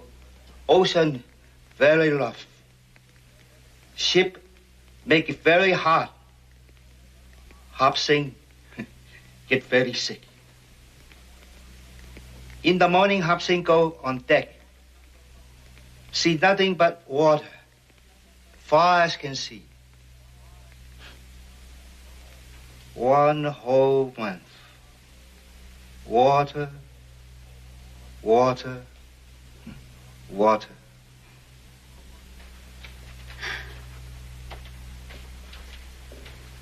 Hop Sing is China boy. China boy, Chinese, all the same. Hop Sing come on Asia Queen. Long time ago. You come here all alone. Why? Hop Sing #1 cook on Ponderosa. Every year, #1 cook get time off after round up. Last 3 years, Hop Sing lose money in Fantan House. This year, Hop Sing go prospecting. #1 cook. #1 cook burn meat. #1 time. Well, where's your wife? Hop Sing not married. Why? Hop Sing China boy. Been here long time. Never have seen one Chinese girl.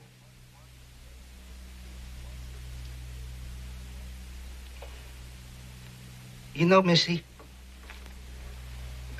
until now, you're very hard to talk to. Just like try to catch moonbeam in the hand. Trying to catch a moonbeam in your hand. Oh, that's pretty, Hop Sing.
Morning, Missy.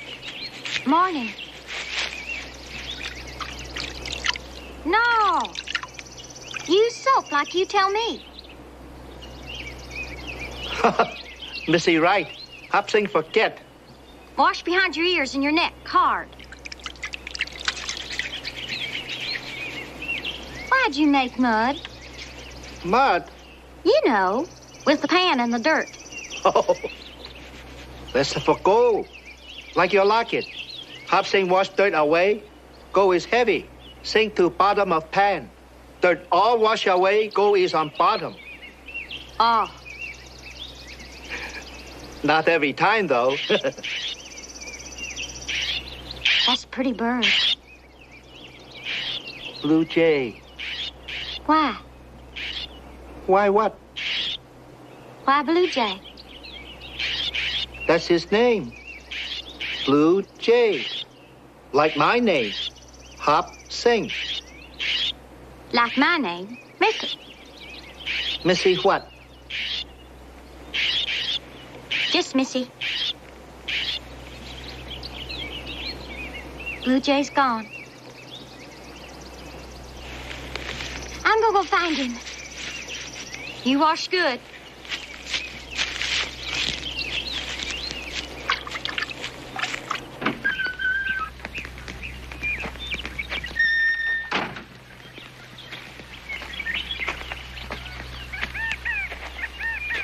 This sure is good. Got any more eggs? Eggs all gone. You gonna make flapjacks? Flour all gone yesterday. Meat gone, bacon gone, everything gone. Well, I guess only thing to do, I go back Ponderosa, get more grub. You gonna go? You're gonna leave me? I promise you. I not go long time. I be back soon.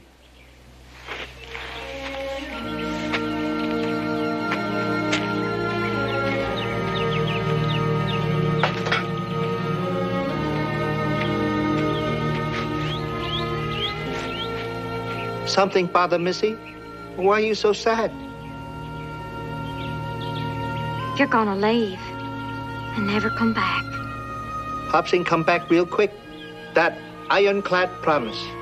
Next time you come with me to Ponderosa, meet Mr. Ben Cartwright. He #1 boss. He be very glad to see you. You don't worry, Missy. Missy? Missy! Biscuits, biscuits, biscuits. What are you making now? Oh, I'm making some biscuits. I can hardly wait. I know how to make them. It's just that I want to see how these other fellas do it. Oh, sure. You'd be surprised how many kind of biscuits there are. There's drop biscuits and griddle biscuits and all sorts Drop of biscuits? Must be like those pancakes you made this morning. You drop one and it breaks the plate. Well, I admit, them was a little tough, but I ate my best that early in the morning. 2 cups of flour, milk. Did you hear that? Huh? What? I heard a noise in the store. It's probably a mouse. Did you measure any of that stuff? I just put it in there till it gets thick. Yeah, now let's see. 2 teaspoons of tater rat. Tater rat? What the deuce is tater rat? Yeah, that's an awful big mouse. I had to take a look. Hey, Hop Sing, come on in. Hello, little Joe. Good to see you. What are you doing back so early? I come back for some more grub. Hey, Hop Sing, am I glad to see you? Hop Sing not glad to see messy kitchen. Them dishes, I was going to clean them up later. But hey, how about while you're here fixing some biscuits and some fried chicken and cream gravy and some of that good stuff, huh? Where Mr. Cartwright? He's in Virginia City. Yeah, the food's better there. Little Joe, here is list of things Hop Sing take from storehouse. You take out of my pay when I come back. Well, I thought you took enough stuff to last you for 3 weeks the first time. Enough for 1, not for 2. Hey, found another prospector, huh? Meet very special friend. Yeah, have you found any gold? Oh, gold. Hey, that's not bad, you know? Hey, look at that. Wow. Not too bad. Better than losing pay at the Fantan house. Good stuff, yeah. Hey, how about a couple of pies while you're here, huh? Hop Sing got to go now. I see you when I come back. Yeah. All right, good luck. 1 pie? Hey, Dad Burnett, I ought to ask him while he is here about that tater-rat. Tartarate. All you had to do was just take a look in the baking powder can. Baking powder? How'd you know that? I looked it up in your cookbook. It's right there. I found it the other day when I was finding out how the other fellows make biscuits. Yeah? Baking powder. What do you know about that? 2 teaspoons. Very good. 2 teaspoons.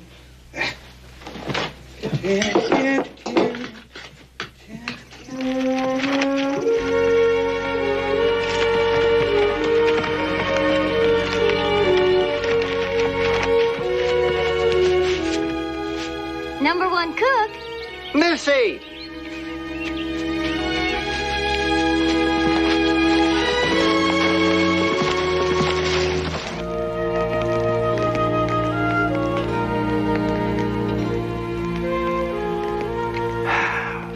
I didn't think he'd come back. Hop Sing promised Missy it'd be quick trip. If Hop Sing not come back, where Missy go? Some other place. Where you come from before you come here? Yonder side of the hill. It's a long way from here. You have a family? Yeah. How many? Ma and Pa. Family not know where Missy is? Missy run away. Why? I didn't run away. I just took a long walk. Why? China boy leave China. Why?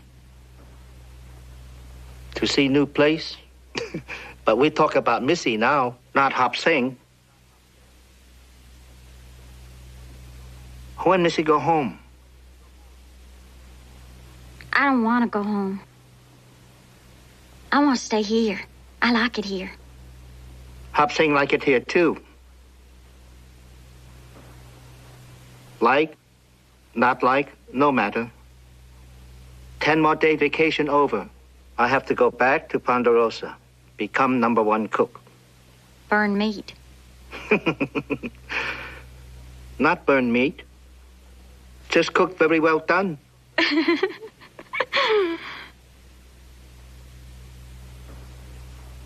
Missy talk pretty good now. Maybe so pretty quick. Missy talk as good as Hop sing. Maybe so. Maybe so.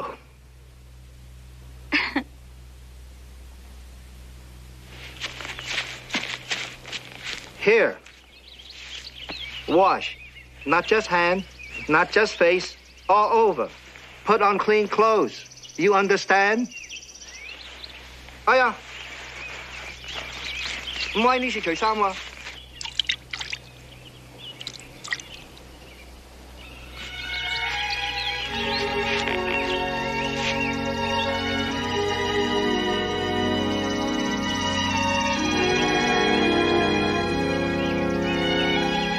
You like it? Missy, very pretty.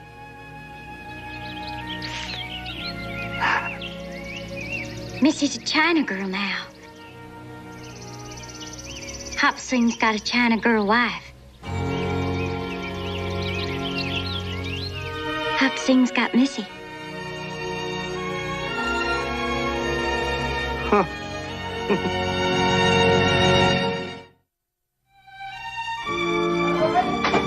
Mr. Cartwright? Oh, wait, here, Hop Sing. Oh, Mr. Cartwright. Wait till you hear. You struck it rich? No. Hop Sing give up prospecting. Hop Sing going to be married. Married? Surprise, huh? Oh, yeah, I certainly am. Hop Sing, very happy man. After married, Hop Sing no longer lonely. Where are you going? Hop Sing have to go tell Mr. Horse a little joke. Wait, come on back. Wait a minute now. Who's the girl? I mean, where'd you meet her? Miracle Creek, at the mine. She a pretty girl. You like her. Oh, I'm sure I would. When do I get to meet her? Right now, as soon as you get out of chair and come outside, because Missy wants to meet Honorable number one boss of Ponderosa. Missy? Missy? Missy?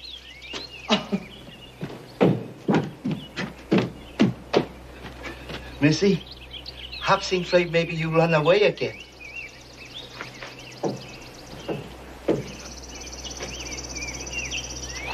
Come, I want you to meet Mr. Ben Cartwright. Number one boss, Mr. Cartwright, this is Missy, bride to be. Missy? Shake hand with boss. How do you do? How do you do? Just like I say, she's a very pretty girl. Yes, she's a very pretty girl, Hop Singer. Well, no point in standing outside. Why don't we go inside the house? Missy not talk much to stranger. By and by, she know you better. She chatter like a blue jay. I've been to Miracle Creek many times. I've never met anyone there by the name of Hamilton.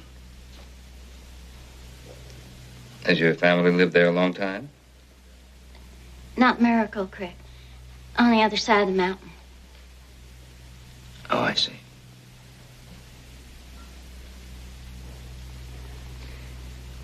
Well, if you'll excuse me, I'll see how Hop Sing is coming along with the coffee.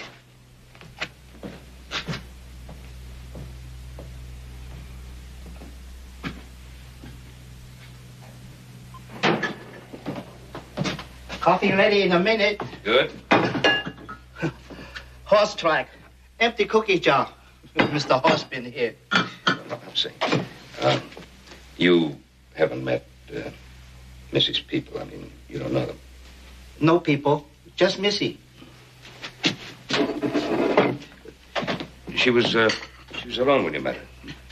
All alone, very hungry. After wedding, Missy helped Hop Sing in kitchen.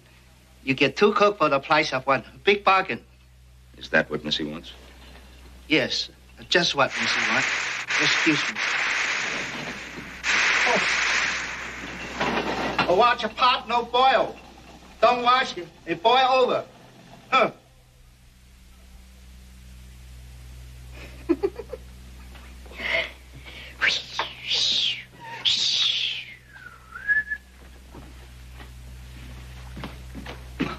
Missy like Ponderosa. We have coffee, and then we go Virginia City, then we get license, then we get married. I'm saying, it may not be quite as simple as that. You see, there are laws regulating marriages, and well, the license may be a problem. Oh, why problem? Hop Sing man, Missy woman. It's a little more complicated than that. You see, well, yours would be an interracial marriage. Chinese, Caucasian. Well, the law specifically prohibits such marriages. You make joke. Mr. Cartwright, you make joke. I'm afraid it's true, Hop Sing. Why? Hop Sing good as any ranch hand. Ranch hand get married? Why not Hop Sing? The law forbids it. Why they pass law against Hop Sing? Well, it's not against you or Missy.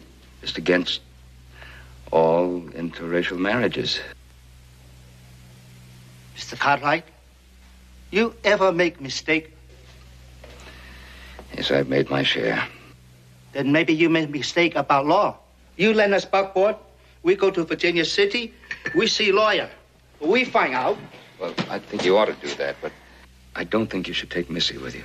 You keep buckboard, we walk. No, take the buckboard. I'll write a note to Judge Hill for you. Don't need note. Hop Sing no Judge Hill.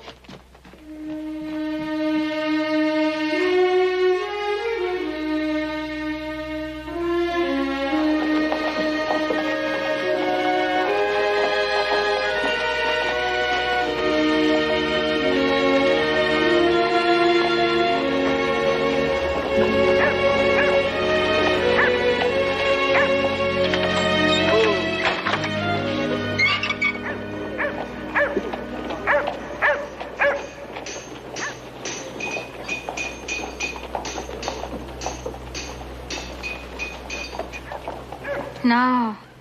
Too many people. Please take me back to the mine. Must talk to Judge, Missy. No reason to be afraid.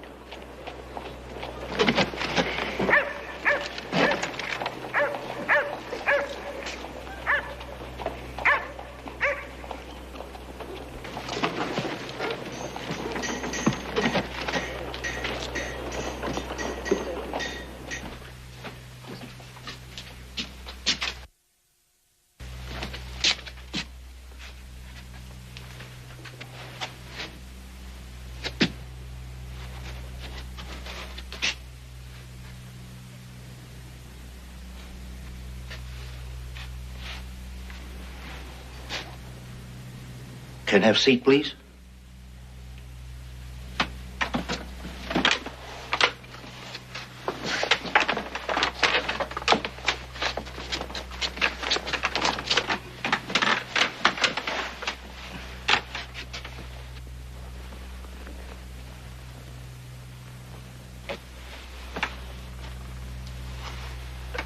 Be a little while, Missy.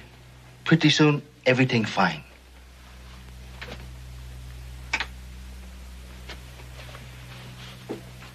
The language is very clear.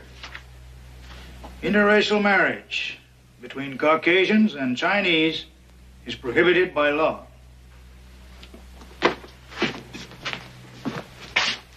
You mean we no can get license? You cannot.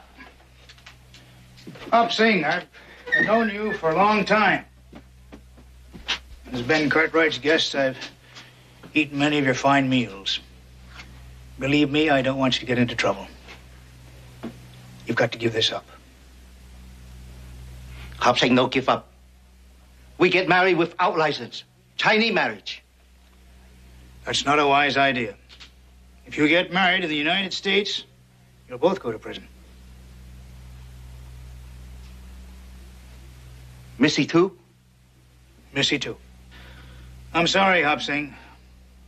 Someday maybe the laws will be changed. Change in time to help Hop Sing and Missy?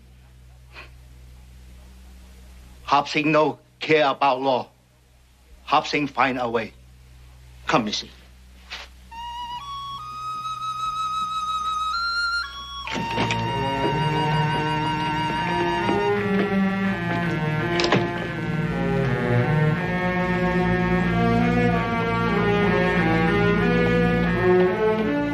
Come, Missy.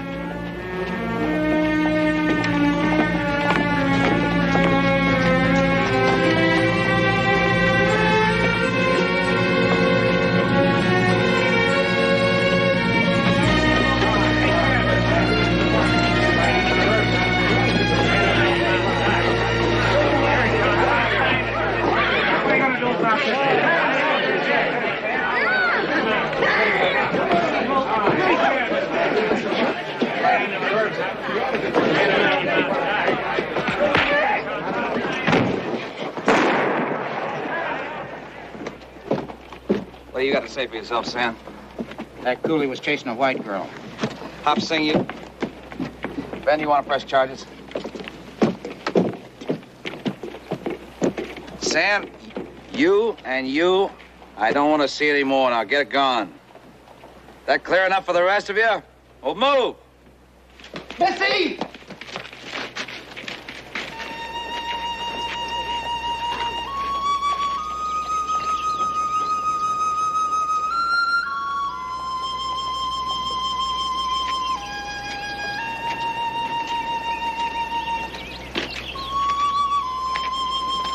Missy gone.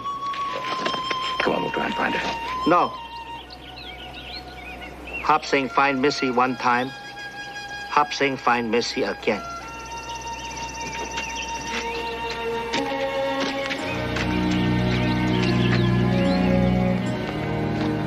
Mr. Cartwright, you lend me money for a pack outfit? Sure.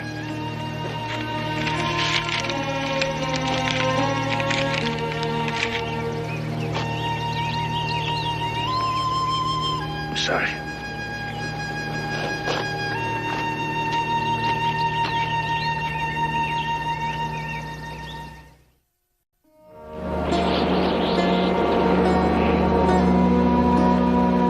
Missy!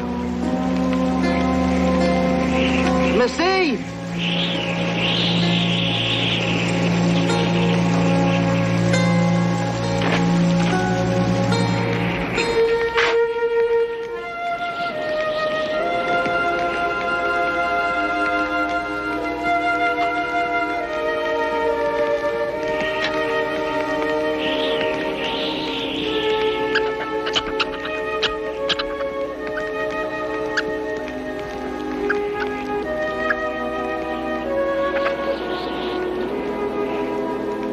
Little friend, Missy gone.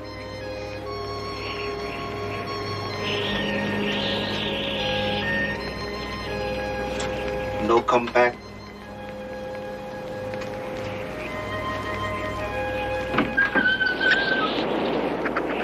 Missy, glad to see you. Oh, I'm glad to see you. Sit down. Hop Sing fix you some supper. No, I'm not hungry. Are you hurt?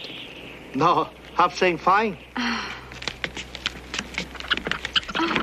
Hello, little friend.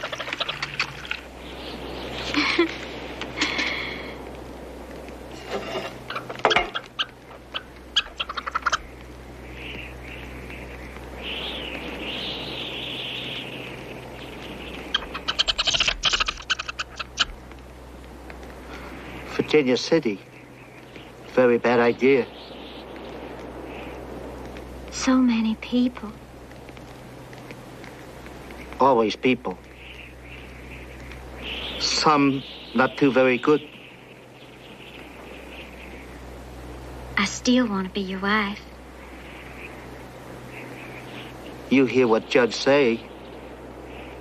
We get married. We go to jail. Well, we could go to China and get married. We could go to China, cross a big ocean, and we could get married. Maybe so. Sell the horse. Take stage to Sacramento. Boat to San Francisco. Hop Sing can work for cousin in San Francisco. Earn enough money to buy ticket. Go to China. Sacramento? San Francisco? Very big. Many people. Just like Virginia City. China. Big place too. Many people. Everywhere. Chinese people. I like Hop Sing. Some like men in Virginia City. People same everywhere. Some good, some bad. Well, maybe it wouldn't be better not go away. Maybe we better stay here. Missy, people come here. Maybe not for a long while. Maybe next minute. Well, when they come, we just hide. We no can hide like little friend in hole.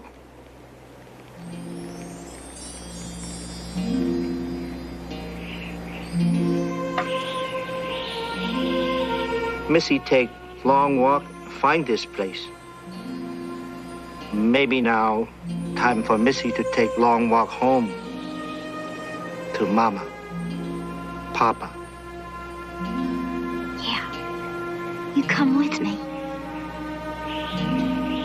You have no trouble find this place from Virginia City. No trouble. You can find way home. Yeah. You come. You come. No. Number one cook belong at Ponderosa.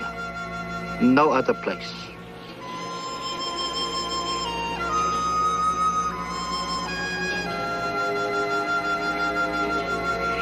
Hop Sing saddle horses. Time for Missy to go home.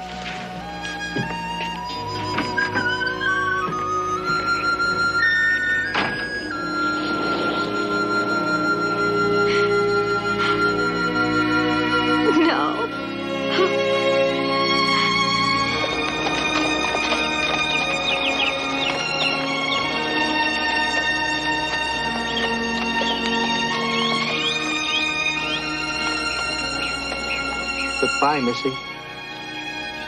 Hop Sing. Missy wants to stay with you.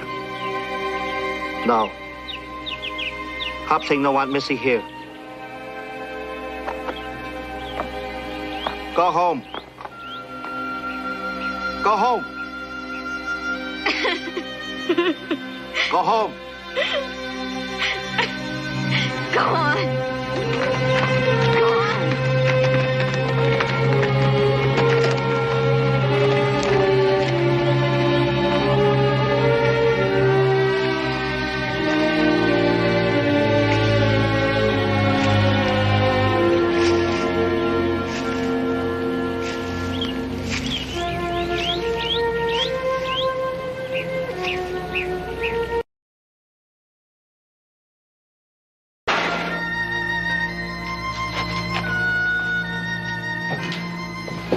Apple pie, fried chicken for Mr. Hoss, angel cake for little Joe, mashed potato for Jamie. And what can I do for number one boss of Ponderosa? Just a cup of your good coffee. Cup in cupboard, coffee on stove. Help yourself.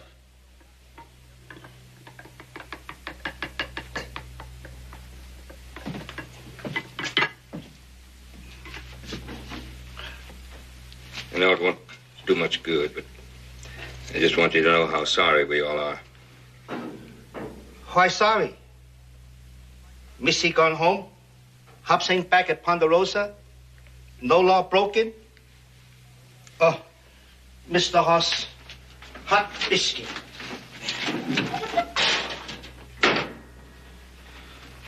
Missy happy? Hop Sing happy? Then people and law spoil everything. Not first time Hop Sing been kicked and punched. For Hop Sing, it's no matter. For Missy, it's very bad. Missy say she want to stay. Hop Sing tell her go home. Hop Sing say he don't want her here.